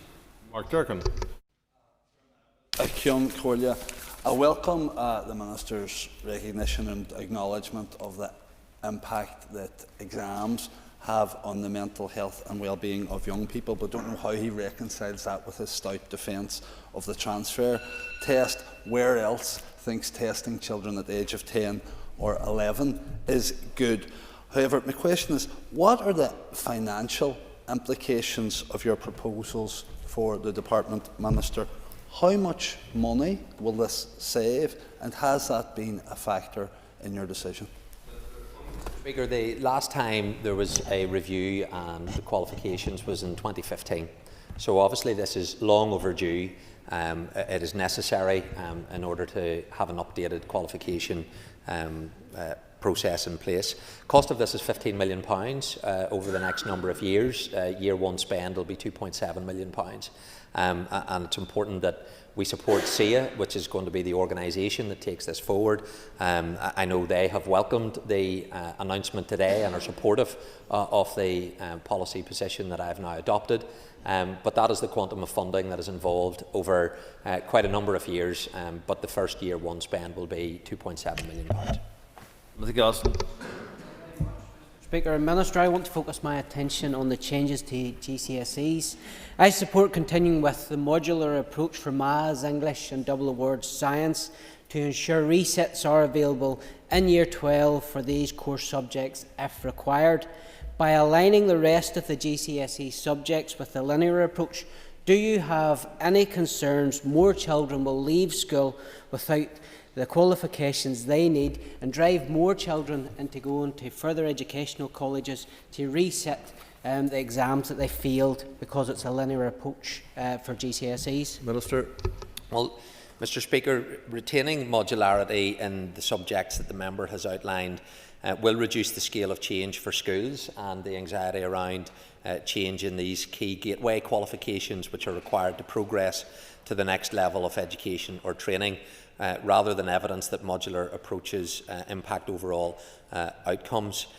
So in terms of the other concerns that the member has raised, I don't share those concerns that he has highlighted. And what I would encourage members is to look at the data, look at the number of young people who sit exams, GCSEs in Year 11, and they fail the exams, and then they resit them a year later, and they get a much improved qualification.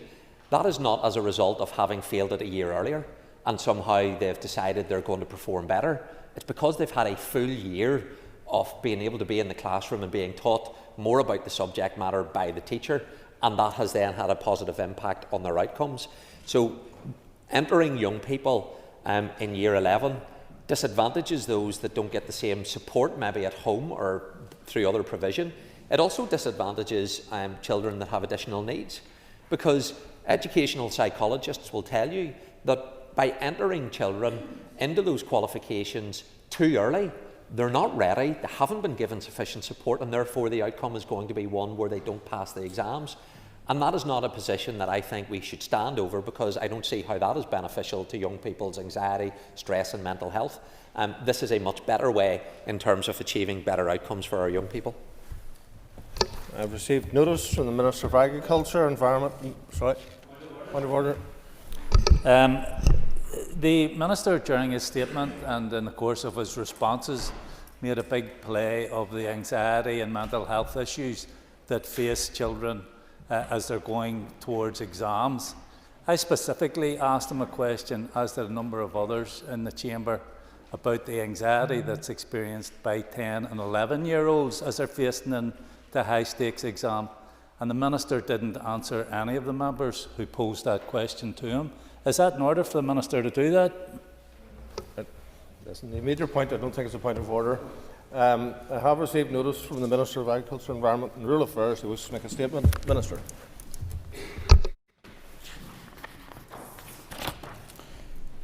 With your permission, Mr Deputy Speaker, I wish to update members on the actions my department is taking to strengthen regulation and enforcement on wastewater pollution. Our rivers, lakes and lochs are facing mounting and unacceptable pressures. Only 29% of our surface water bodies now achieve good ecological status, a deterioration from 2011. Northern Ireland Water has reported that more than 20 million tonnes of untreated sewage and wastewater spill into our waterways every year, with storm overflows discharging over 24,500 times annually. This is wrong and is having very real consequences, including 3 successive summers of blue-green algae blooms at Lough Neagh, alongside deeply concerning and deteriorating position at Belfast Lough and elsewhere. An increased risk to drinking water quality as water treatment processes are challenged by the poor water quality that the drinking sources provide, such as, for example, Lough Neagh, which provides 40% of our drinking water. Water-based sport and recreation cancelled due to poor water quality. Walkers and swimmers facing regular pollution events and beach closures. In Belfast Lough, contamination is damaging the shellfish water protected area, reducing the quality and market value of local shellfish. This is clearly not just an environmental issue, it's affecting public health, livelihoods and our economy, and the confidence people have in the safety of the waters that they use. To rebuild public confidence, we must strengthen regulation and enforcement around wastewater pollution by taking 8 key interventions: legislating for stronger fines and penalties, reviewing the sentences handed down for environmental crimes, ending the by ball given to Northern Ireland Water, stepping in to make a special designation in Belfast Lough, reviewing and putting in place new standards for discharge consents, improving the monitoring and reporting of Northern Ireland Water's activities, clarifying the impact of PC21 being underfunded, and, importantly, setting up an independent environmental protection agency. First, we must strengthen fines and penalties. I therefore intend to bring forward a Fisheries and Water Environment Bill in May, modernising enforcement powers, increasing the maximum fine for water pollution to £50,000 and introducing the ability to issue fixed penalty notices. Second, we need to review the sentences for environmental offences. The Department of Justice's planned sentencing review will include environmental offences, identifying proposals to strengthen the sentencing framework to ensure it continues to be effective and proportionate. Third, we need to end the licence to pollute granted to Northern Ireland Water since foundation in 2007 in the form of SORPI. Anything we do must be fair, impartial, proportionate and applied consistently across all sectors: public bodies, agriculture, private businesses and industry. Members will be aware that I have consistently signalled my intent for the Northern Ireland Environment Agency to withdraw from the Statement of Regulatory Principles and Intent, otherwise known as SORPI, which is an administrative arrangement with Northern Ireland Water established in 2007. Back in 2007, it was recognised there was a deficit in the inherited wastewater infrastructure that would take some time to upgrade over a series of price control periods. We are now nearly 20 years on, and there remains an unacceptable level of wastewater pollution. For my department to deliver its statutory duties and respond effectively to present water quality challenges, it needs to ensure that regulation is delivered in compliance with the law and effective enforcement is applied consistently across all sectors that cause pollution. Crucially, achieving parity requires ending outdated arrangements. It is my view that withdrawal from SORPI will deliver regulatory parity, with Northern Ireland Water regulated on the same basis as other industries, including agriculture. Such a step would, I believe, drive environmental improvements and outcomes that support the delivery of the Environmental Improvement Plan, which is particularly important given the scale of the nutrient pressures that wastewater infrastructure is causing. The independent review of environmental governance in Northern Ireland recommended exiting SORPI, finding that, and I quote, "From our engagement with key stakeholders and from our call for evidence, it is clear that SORPI arrangements between NEA and Northern Ireland Water are not working as they were designed to. They were intended to offer flexibility for Northern Ireland Water to invest to address the sources of non-compliance. Instead, the low level of penalties for wastewater pollution has weakened the case for sufficient investment, given the impression that the current situation is acceptable. This creates a negative feedback loop, with Northern Ireland Water prioritising investment in drinking water over wastewater as it faces a sharper regulatory edge there. as the drinking water regulator has already exited SORPI arrangements. That is why I am seeking support from my executive colleagues for my proposal to withdraw from SORPI and ensure that there is a level regulatory playing field for all organisations and individuals impacting our water environment. It is neither right nor fair anybody should be given a licence to pollute. The Drinking Water Inspectorate left in 2012. The utility regulator withdrew last year. Now is the time for the Northern Ireland Environment Agency to depart. I look forward to early executive engagement on this matter to help us all move forward towards improvements in water quality in Lough Neagh, Lough Erne, Belfast Lough and across Northern Ireland. Fourth, turning to my specific actions to protect Belfast Lough, I am seeking executive agreement to designate the Shellfish Water Protected Area as a sensitive area under the urban wastewater treatment regulations. This would require enhanced treatment for wastewater discharges entering the loch. Fifth, we need to review and put in place new standards for discharge consents. We currently have approximately 150,000 discharge consents, broken down as approximately 850 relating to wastewater works, 320 relating to wastewater collection systems, 6,000 relating to industrial or private processes, and 142,830 relating to domestic properties. These reviews will result in new conditions being included in consents for new parameters, which may result in more stringent standards than previously applied. In some cases, the changes may result in refusal to consent to discharge. This will be tough, but it's got to be done. As the sixth action, people need to know more about what Northern Ireland Water is discharging and when to improve compliance performance, reporting and accountability. We're working with Northern Ireland Water on these measures, but let me be clear as Minister, the pace of delivery needs to pick up.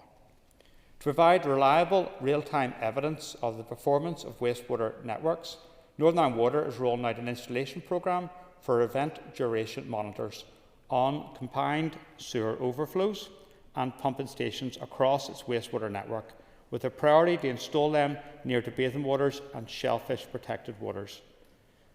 These monitors report the frequency and duration of storm overflows or spills. This data will improve operational intelligence and enable prioritisation of pollution risks to be targeted for investment to yield water quality improvements and build public confidence.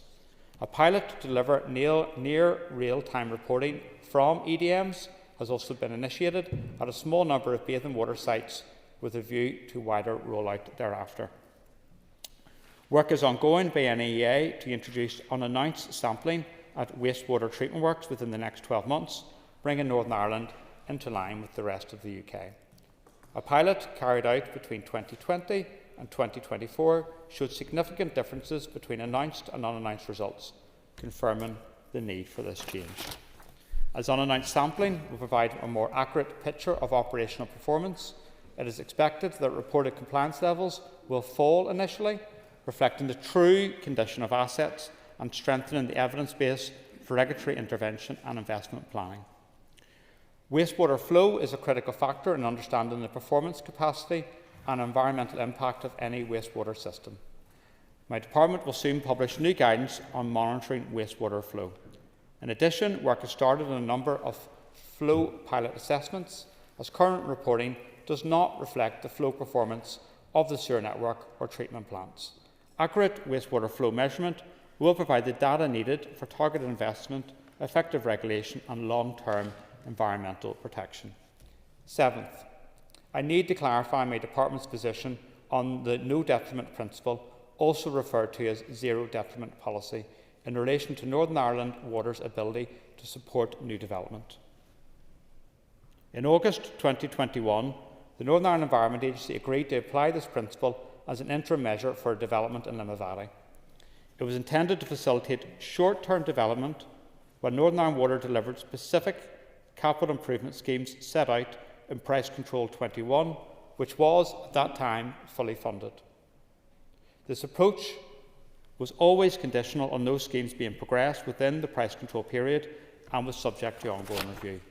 However, with the passage of time, this interim arrangement, designed to be temporary, is no longer appropriate. PC21 is no longer fully funded. My department does not support continued reliance on the no detriment principle as a mechanism to enable wastewater capacity or new connections. And finally, we need an independent environmental regulator, free from political interference and able to get on with the job to protect our environment. It is not right. We're the only part of the UK and Ireland without an independent environmental protection agency. The independent panel set out the case as part of the Review of Environmental Governance report. I am gutted this has not been permitted to proceed. Alongside all of the actions I've set out today, we're also planning a new public awareness raising campaign, how to best manage your septic tank in the spring. Getting the message out before the powers come in to issue fixed penalty notices for low severity intermittent pollution that can come from septic tanks if not properly managed. Mr. Deputy Speaker, the state of our waterways requires real change, including in how we regulate and enforce wastewater pollution. I remain committed to working constructively on these important matters with the Infrastructure Minister, executive colleagues, public bodies and all stakeholders to support effective delivery. Some reforms, particularly stronger nutrient discharge standards, will be challenging for stakeholders. I acknowledge that, but we cannot allow the situation in our rivers, lakes and lochs to deteriorate anymore. By strengthening the regulatory framework, improving compliance and enforcement, we can achieve our aim, which is good, clean water. Thank you. Thank you, Ministers. Before I call members, I remind I've got 18 people on the list to speak, and therefore we've got an hour to get the questions through. So therefore, can you keep your questions sharp and focused on the Minister's statement? Can I start off by calling Mark Durkin? Mark. I welcome the Minister's aim and, in principle, the actions proposed in his statement. We'd need a bit more detail, I think, on the sliding scale of penalty notices, but any efforts to address failing water quality are to be welcomed. However, much of what you've outlined today, Minister, withdrawal from Sorby, designation of Belfast Lough as a sensitive area, funding around PC21 and the establishment of an independent EPA requires executive agreement, cross-departmental action and investment. Can you tell us, Minister, how much of this 8-point plan has full executive backing and whether much of it, like the proposal for the Independent Environmental Protection Agency, will be blocked at the executive? Thank you, Mark, and thank you for your constructive tone in regards to this. This is a collective challenge for us all in Northern Ireland, and this is an important moment for us to take these decisions. In relation to the sliding scale, the Fisheries and Water Environment Bill will come to this place hopefully in May, and that will set out a bit more in regards to that, and obviously there will be a scrutiny process available around that. A number of the actions that I've set out are already underway, particularly in relation to, for example, the wastewater regulatory reform programme, so we now have a better picture of what Northern Ireland Water are doing. I've already communicated my decision in relation to no detriment to the Infrastructure Minister. Other items do require executive approval, and I will continue to work with the executive on that. I would say that there is need for reform of these institutions so that we can respect the will of this chamber, which was back in November of last year in terms of the Independent Environmental Protection Agency, but because one party doesn't agree with that, it doesn't progress. I don't think that's right nor democratic, and that's why there's a duty on the UK Government to lead a process of reform. Robbie Butler. Thank you, Mr Deputy Speaker. I thank the Minister for bringing this piece of work forward, and I can assure the Minister that the committee will be very interested in putting some scrutiny to this as it goes forward. But Minister, you've announced wider enforcement powers and fixed penalty notices, including in relation to septic tanks. So what specific safeguards do you envisage putting in place to ensure that households who, for instance, are entirely unaware that their septic tank is causing intermittent or low severity pollution, and particularly in rural areas where septic tanks are old and perhaps not functioning in the manner that they should? Thank you, Robbie. So our focus in relation to all issues around with regards to water pollution is based upon those four pillars, which is education, incentivication, regulation and enforcement, and the same applies in relation to septic tanks. So that's why we're starting that public awareness campaign this spring in terms of how to best manage their septic tank. Many people do, and that's good, but some people need to be further reminded of their duties around this. We do need to have powers for people who are then discharging and polluting the river, so that we can be a bit more agile on that, and that's a low severity discharge, so we can issue a fixed penalty notice. But let's hopefully we don't get there. Let's raise awareness around this issue so that people can understand how to better manage their septic tank.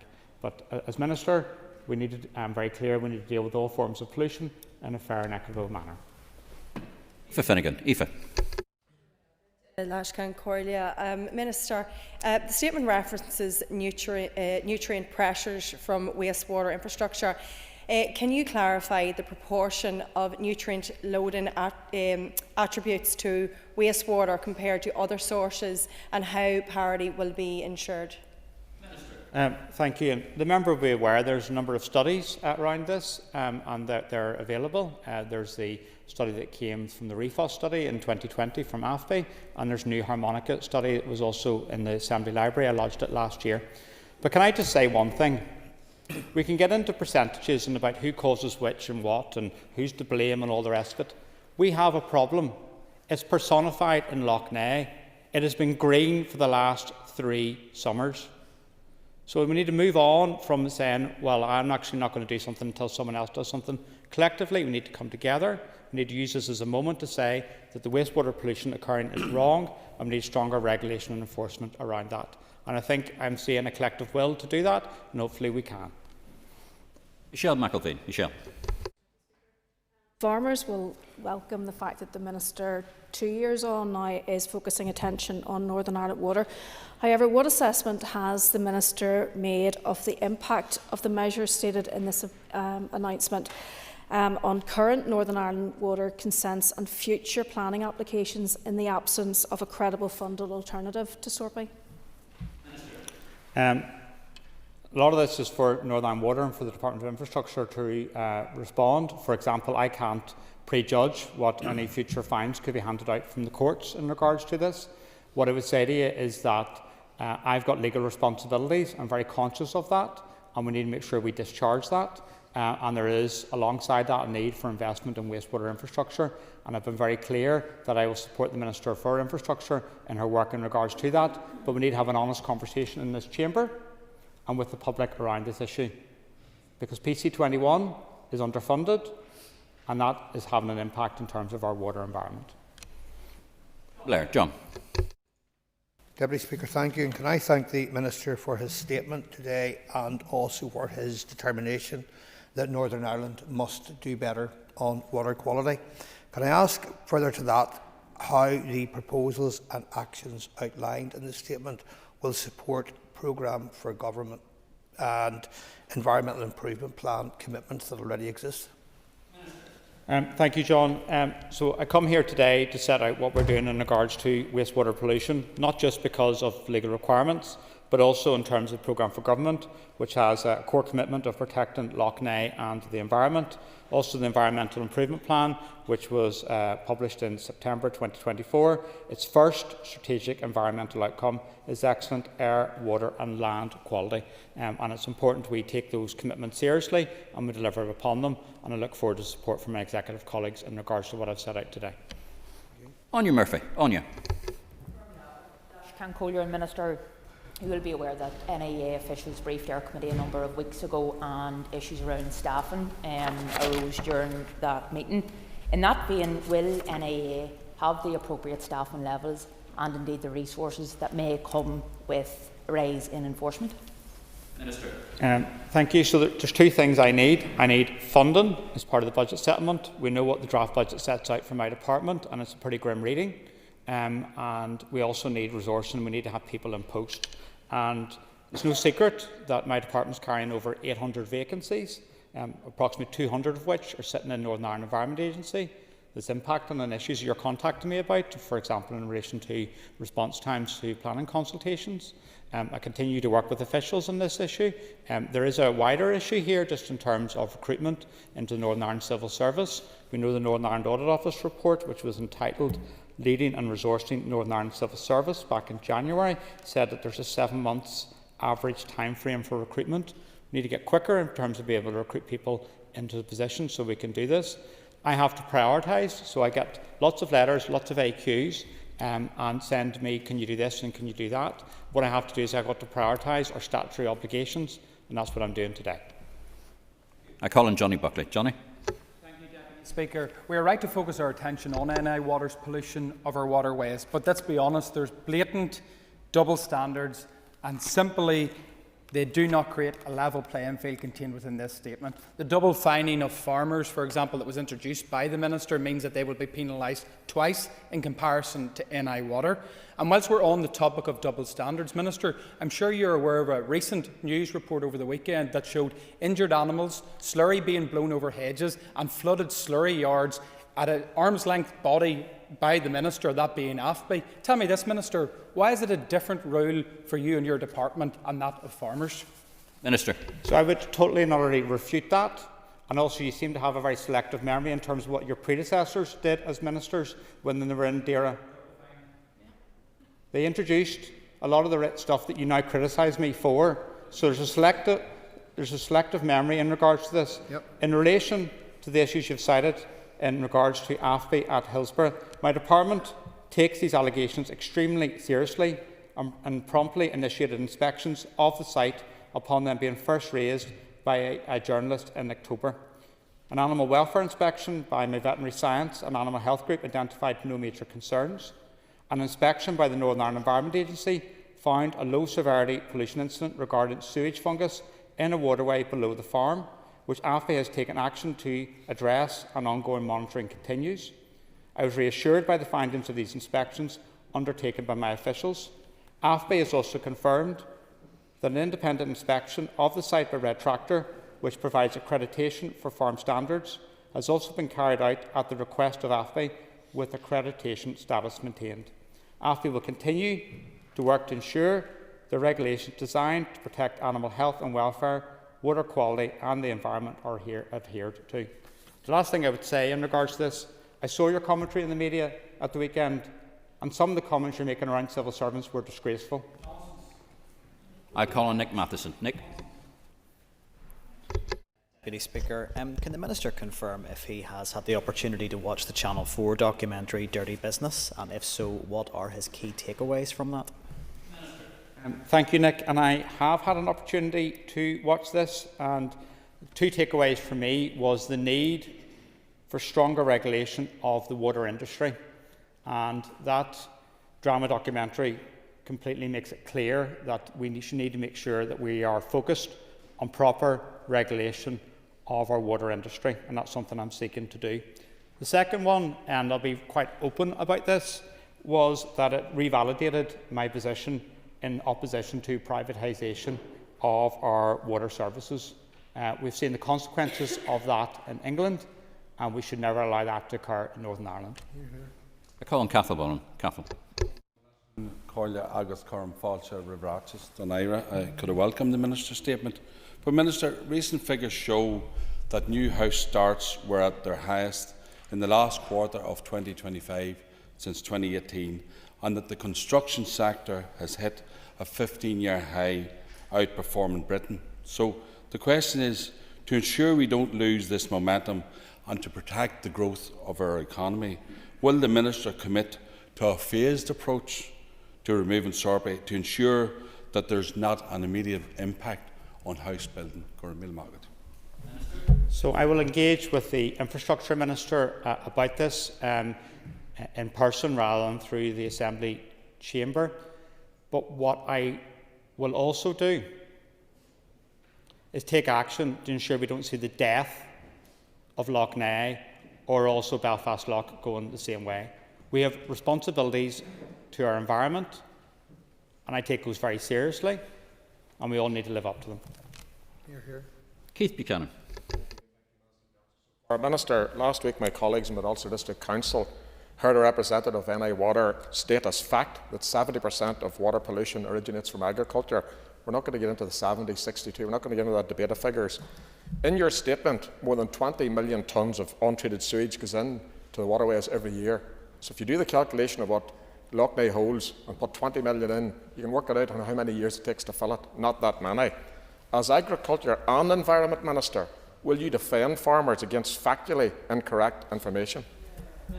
I was very disappointed to see that statement issued. It's factually incorrect. I know that the good work that farmers do and their commitment to improving water quality, and I want to commend them for that. Northern Ireland Water have a role to play here. I'm setting out the actions I'm seeking to take, and what will be fundamental is for me to get the support both in this chamber and in the executive to ensure we have that stronger regulation and enforcement of wastewater pollution. The situation is unacceptable and I need support so we can strengthen that regulatory regime. Alan Chambers. Alan. I note that you have identified the potential damage to the shellfish industry in Belfast Lough from pollution. I think that you and I would both be on the same page that the threats to Belfast Lough go a lot deeper than just this issue. Indeed, last year you agreed with me that Belfast Lough has the potential to be the next Loch Ness if something is not done. Now, I note in your fourth proposal that you're going to seek the support of executive colleagues to address to enhance the treatment for wastewater discharges entering the Lough. Are you confident that you'll get that support, given that the executive have shown no enthusiasm to date to do so? So this was something my predecessor was looking at. Their party withdrew from the executive, so it wasn't able to be progressed. It's something I've brought back to the executive. I hope everyone has a shared commitment towards water quality and will be able to support us in regards to that. The fact that the programme of upgrades around the Belfast Lough has been paused and has not been progressed is a serious concern for me. It's playing out in terms of the impact of people, not just in North Down, but in Belfast, South Antrim and other constituencies. So it's important we take action on this, and I will hopefully get agreement on this because we have a legal responsibility to look after our waterways. Gareth Wilson. Gareth. I agree that farmers have been wrongly in the firing line for the majority of the directed heat around water pollution. I'm now concerned, Minister, that rural households may well be in the firing line, and I note with concern your comments around domestic septic tanks. What exactly are you proposing around septic tank consents, and will your proposals be retrospective? Minister. So they won't be retrospective, and I'm just very clear. I'm agnostic to the causes of pollution. What I'm trying to do is find a situation so we're addressing that pollution. The best way to do that is through education and incentivification so it doesn't occur in the first place. So that's why we're doing that public awareness raising campaign in terms of how to best manage your septic tank, and we work with people on that. There is an issue in terms of our powers, where if it's a low severity discharge, we don't bring that forward for prosecution. And we don't refer that to the PPS. So we need to have more agile powers around this, and that's also then the ability to issue fixed penalty notices. That will come as part of the Fisheries and Water Environment Bill. We're sure the committee and the Assembly will scrutinise and we can tease through these issues. But we do need to have an ability so we can issue fixed penalty notices. I don't want to be getting in the business of doing that. Let's hope we don't do that in the first place, so we can raise awareness in terms of how we can do this. But we've all got a role to play, and what I would say to you is here, when I come into this chamber, I get pulled from all sides. Don't do this, don't do that, don't annoy anyone else. We've got to deal with this. We've got to deal with all the causes of pollution, because what's happening is our waterways are collapsing.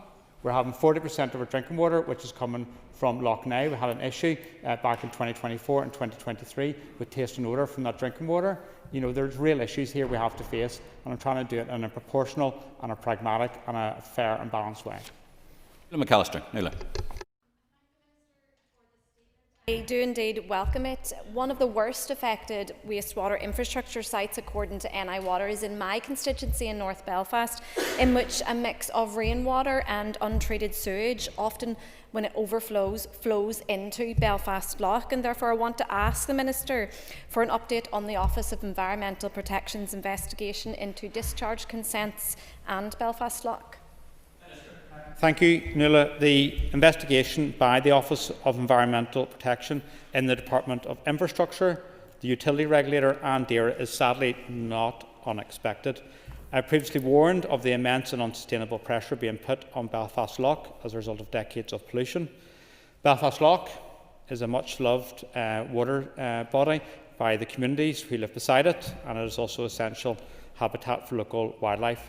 Significant and sustained action is needed to reverse the damage done and see the necessary water quality improvement.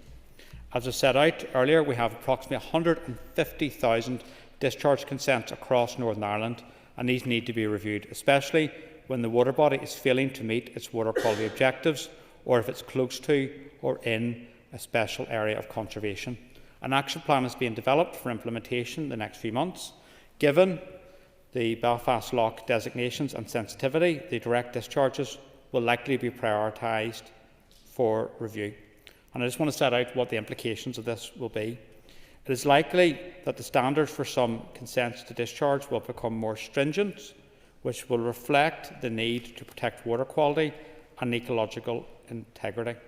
This will be resource intensive, and it will expose the need for Northern Ireland Water to upgrade their infrastructure. When we review these, when we set the new standards, and if they're not met, enforcement action will be taken, and if SORPE is removed, prosecutions will follow. And rightly so, because what we're seeing is pollution occurring into Belfast Lough and other waterways, and it's going with impunity, and that's wrong. Justin McNulty. Justin. I thank the Minister for his statement. Minister, our wastewater infrastructure and treatment capacity is crumbling and inadequate, resulting in house building stalled and leading to major pollution incidents with 20 million tonnes of raw sewage released into our waterways annually. Minister, to what degree are you confident that the Minister for Infrastructure's three-pronged approach will help get to grips with this issue? Minister. It's not for me to comment in relation to the performance of another minister. That's for yourselves to scrutinise that minister around this.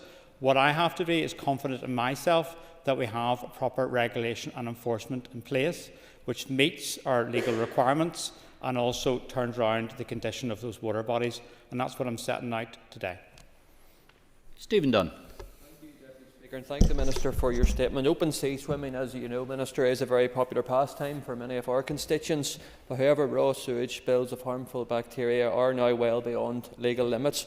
What level of engagement and frequency have you had with the Infrastructure Minister on tackling this pollution within Belfast Lough and across our North Down coastline? So I'm regularly engaging with the Infrastructure Minister on this and other issues. I recognise the importance of our bathing water sites. They're very popular. My department have been undertaking testing at designated sites and reporting of those, and we're looking forward to doing further work in relation to our bathing water sites, reflecting the importance to local communities. Event duration monitors and near real-time reporting being prioritised at bathing water sites? This is a key ask from many people, including surfers against sewage, who are rightly calling for the full monitoring of sewage discharges and real-time alerts. People deserve to know when spills have occurred before they consider swimming, and it is incumbent upon Northern Ireland Water to push ahead with the rollout of all these EDMs without delay. John Stewart. Statement today, Minister. I don't need to tell you, as you've said many times today, the state of Belfast Lough is absolutely disgraceful. The impact it's having on our sea life and also on those who sea swim and use it for other sporting activities, particularly in my constituency of East Antrim. You've stated your intention to designate Belfast Lough Shellfish Water Protected Area as a sensitive area under the urban wastewater treatment regulations. Can you give a clear time frame on this, Minister, and what additional treatment standards will be required for wastewater discharges affecting the East Antrim coastline? Thank you, John. So it's a statutory responsibility for my department to, under the Urban Wastewater Treatment Regulations 2007, which set out measures to reduce the pollution of freshwater and coastal waters by domestic sewage and industrial wastewater.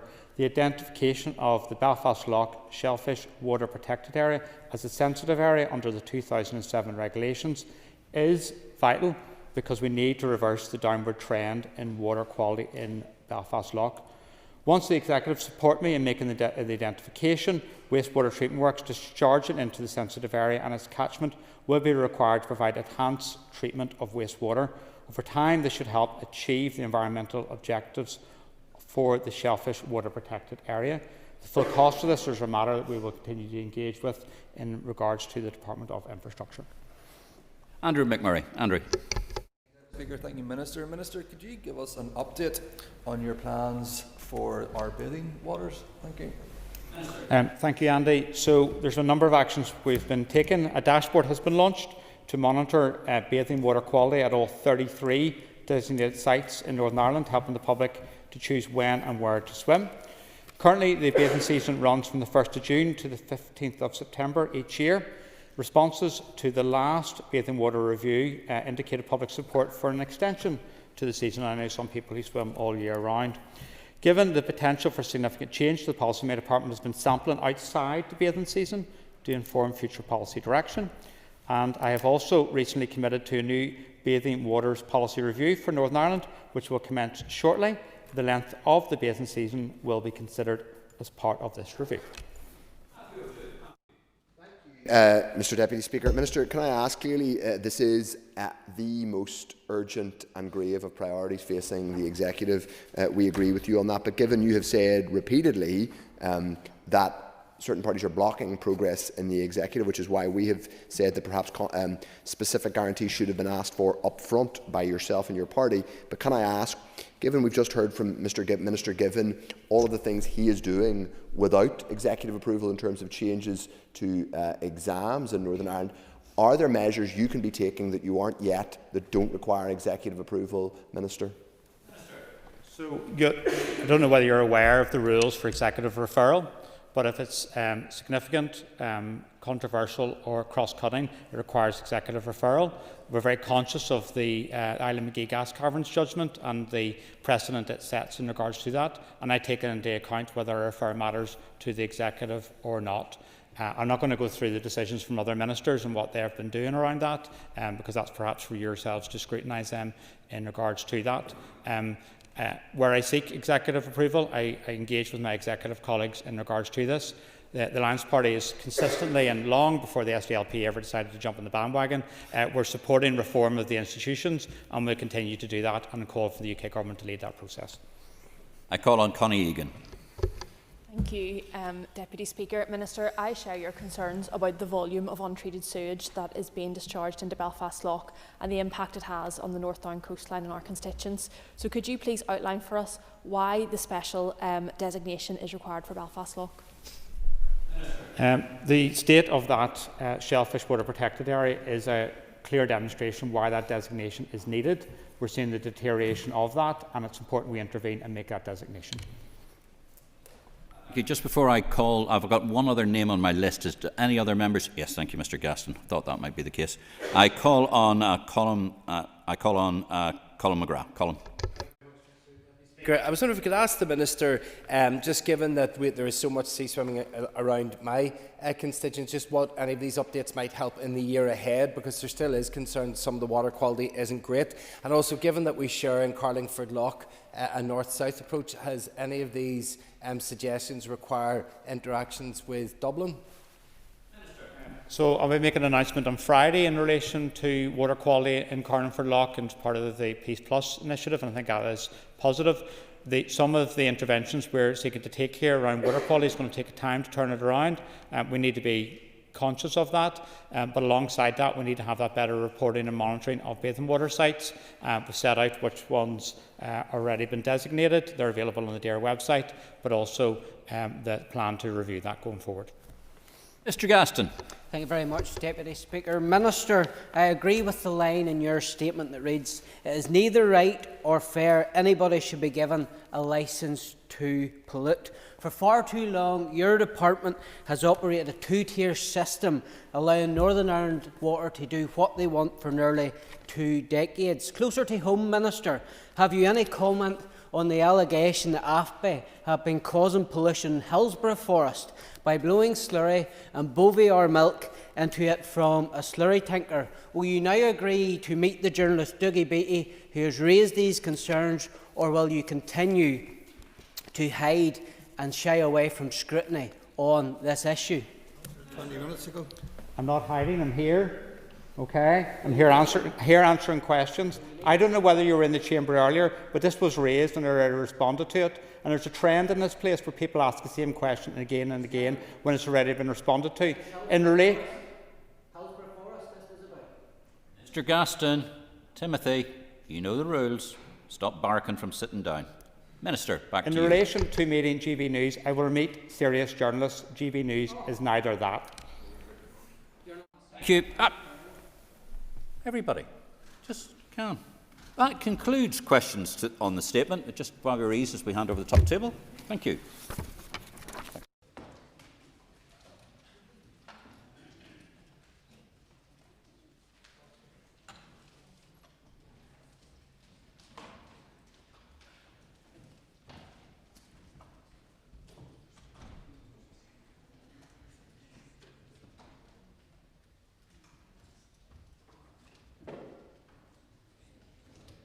The next item of business is the first stage of the Criminal Justice Sentencing etc. Bill. I call on the Minister of Justice to introduce the bill. Minister. I beg to introduce the Criminal Justice Sentencing etc. Bill. Thank you, Minister. Clerk, could you please read the long title? A bill to make provision about the exercise of the court's discretion when sentencing, to make provision about the availability and effect of suspended sentence orders, to create general principles relating to the determination of tariffs where a court is required to pass a life sentence on an adult, to provide for the review of certain sentences by superior courts, to make provision about the effect of an offender convicted of murder or manslaughter failing to disclose information about the victim's remains, to create an offence of assaulting a public worker, to create sentencing aggravations concerning offences against public workers, particular groups and vulnerable victims, to amend the law relating to penalties for certain road traffic offences and to make provision for connected purposes. Thank you. So that constitutes the bill's first stage and it shall now be printed. Thank you, Minister. Okay, our next item of business is further consideration stage of the budget bill. I call on the Minister of Finance, Mr John O'Dowd, to move the bill.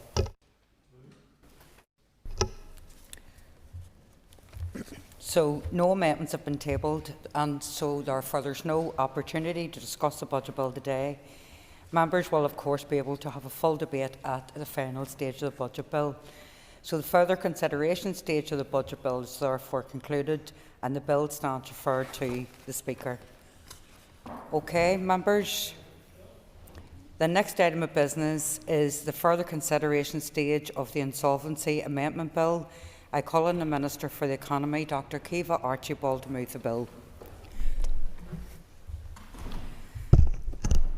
Members, as no amendments have been tabled, there is no opportunity to discuss the Insolvency Amendment Bill today. Members will, of course, be able to have a full debate at final stage. The further consideration stage of the Insolvency Amendment Bill is therefore concluded and the bill stands referred to the Speaker. Thank you, Minister. Flying through these a day. Okay. The next item of business is a legislative consent motion for the universal credit brackets removal of the two-child limit bill. Clerk, could you please read the motion? That this Assembly agrees, in line with Section 87 of the Northern Ireland Act 1998, to the principle of the extension to Northern Ireland of the provisions of the universal credit removal of two-child limit bill relating to the removal of the two-child limit as contained in clauses 2 and 3 of the bill, which was introduced in the House of Commons on the 8th of January 2026. Thank you. I call on the Minister for Communities to move the motion. Thank you, Minister. The Business Committee has agreed that there should be no time limit on this debate. So I call on the Minister for Communities to open the debate on the motion. Thank you, Minister. Thank you, Principal Deputy Speaker. The Universal Credit Removal of Two-Child Limit Bill was introduced in the House of Commons on the 8th of January. The bill makes provision to remove that policy. This change will increase the amount of support available to families on universal credit with 3 or more children and aims to reduce the number of children living in poverty. This was a key ask in the draft anti-poverty strategy and was universally welcomed across the House. The bill is moving at pace through Parliament and is expected to complete its legislative stages on the 12th of March. Due to the compressed timescales to implement the reform from the 6th of April and to ensure that claimants here are not financially disadvantaged, I seek the Assembly's endorsement of an LCM for provisions in the bill to extend to Northern Ireland. This is a single-issue bill, and I will briefly discuss the relevant provisions which it is proposed to extend to Northern Ireland. Clause 2 does several things. First and foremost, it removes the 2-child limit from Article 15 of the Welfare Reform Northern Ireland Order 2015. Clause 2 also carries out a number of technical functions stemming from the removal. Clause 3 of the bill sets out the territorial extent of the provisions and specifies the coming into operation date. This clause also provides a delegated power for the Department for Communities to make transitional or saving provisions in relation to Clause 2, ensuring that the Department can provide for the smooth commencement of the new legislation and address any unforeseen issues in the implementation of the bill's policy. As of November 2025 in Northern Ireland, 13,700 households were impacted by the 2-child policy. There were 47,690 children in the impacted households. Of these, 17,450 were not eligible for the child element of universal credit. With the removal of the 2-child limit, these families can expect to see their UC entitlement increase by approximately £3,650 for each additional child per year. As the removal of the restriction will lead to more children being eligible for the child element in universal credit, there will be a consequential impact on Treasury-funded AME. For 26-27, this is estimated at £59.6 million additional expenditure in Northern Ireland. The removal of the limit also means that more families will be impacted by the benefit cap. My department currently mitigates the benefit cap for families through welfare supplementary payments, which are automatically paid to offset the amount of benefit lost due to the cap. This means that the costs to provide the welfare mitigation scheme, which is funded through the Executive's departmental expenditure limit budget, will increase. This is estimated to cost £9.4 million for 26-27. The additional funding for the mitigation scheme will require executive consideration as part of the 26-29-30 multi-year budget exercise. My officials are working on messaging and will communicate the changes to claimants through a range of well-established channels, including bespoke journal messages and NI Direct. When it comes to this LCM, I am very aware of the importance of the Assembly's role in considering legislation, and in particular the committee's scrutiny role. Whilst use of the LCM process is not my preferred approach, by agreeing to the motion in respect of the bill, we can ensure that UC claimants in Northern Ireland receive the same welfare entitlements at the same time as their counterparts in Great Britain, and we take an important step forward in helping to reduce child poverty in Northern Ireland. And this is undoubtedly an outcome that we all wish to see. Therefore, I beg to move. Thank you, Minister. Our next speaker is Colm Gildernew, Chair of the Committee for Communities. Thank you. And I thank the Minister for his remarks in relation to this. I rise, as the Chairperson of the Committee, to speak to this legislative consent motion. The Committee for Communities undertook its scrutiny role in relation to this LCM over the 15 days afforded to committees under Standing Order 42A7. We immediately sought oral and written evidence from key stakeholders, including Advice NI, Law Centre NI, the Cliff Edge Coalition and the NI Commissioner for Children and Young People. Departmental officials also attended committee and provided an oral briefing. Following this scrutiny, the committee published its report, which has been led in the Business Office and the Assembly Library and is available to all members. I want to state clearly at the outset that, having completed this work, the Committee for Communities is content to support the motion before the Assembly today, recognising that its provisions will make a real and positive difference to many families and children living in poverty here. The Committee is strongly of the opinion that legislation on devolved matters should originate in this Assembly. However, in this instance, the Committee accepts the Department's rationale for using a legislative consent motion as a necessary mechanism to maintain welfare parity with Britain and to ensure that families in the North benefit from the removal of the two-child limit at the same time as elsewhere, as set out by the Minister. The bill makes corresponding amendments to existing welfare legislation, and using an LCM avoids delay, duplication and the risk of disadvantage to children and families here. The legislation is a single-topic bill and time is clearly of the essence.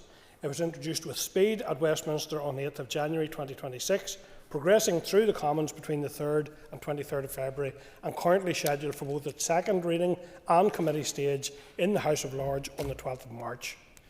For the North, the legislative consent motion seeks the Assembly's agreement to extend clauses 2 and 3 of the bill to what are transferred matters here, enabling corresponding amendments to the Welfare Reform NI Order 2015, the Welfare Reform and Work Order 2016 and the Universal Credit Regulations 2016. The effect of these provisions is that all children or qualifying young people in a household will be included in the Universal Credit calculation, with implementation from 6th of April 2026. In terms of our scrutiny, we heard from stakeholders who highlighted that the North is disproportionately affected by the two-child limit. Stakeholders emphasised that removal of the limit has the potential to significantly reduce child poverty and improve household incomes for families most in need. Evidence from the Cliff Edge Coalition members and the Law Centre noted that around 45,000 children in the North have been affected by this policy, and stakeholders strongly supported the Assembly providing legislative consent to avoid adverse impacts on children. The Committee received an assurance from departmental officials that the additional child element is expected to be applied automatically to existing universal credit claimants, avoiding the need for new claims or further delays in payment. In addition, the Department indicated that the equality impact assessment remained ongoing and will be provided to the Committee when completed. While welcoming the policy change, stakeholders consistently raised practical issues and concerns that will require to be managed, including interaction with the benefit cap and the need for adequate welfare mitigations, the position of claimants receiving transitional protection, particularly those undergoing managed migration, and the absence of specific provisions in the bill to address this issue. Evidence suggests that some families may not immediately benefit from the policy change, and additional consideration may need to be given to this matter. The timing of assessment periods and the absence of backdating, the importance of clear and proactive communication with claimants, and the Minister has spoken to that. Concerns were also raised about the sustainability of welfare mitigation payments beyond March 2028, and emphasised the importance of providing long-term certainty in this area. And stakeholders also highlighted the potential for increased pressure on advice services as claimants seek guidance following implementation. Overall, the Committee for Communities fully supports the legislative consent motion based on the evidence received. We are clear these changes will deliver tangible benefits for families living in the North. The Committee is satisfied the LCM is the appropriate and necessary mechanism to ensure parity with Britain and to secure timely access to this support for those who need it most. I'll just make a couple of brief remarks in my role as Sinn Féin spokesperson for communities, and I want to start off by warmly welcoming the decision to scrap the two-child limit.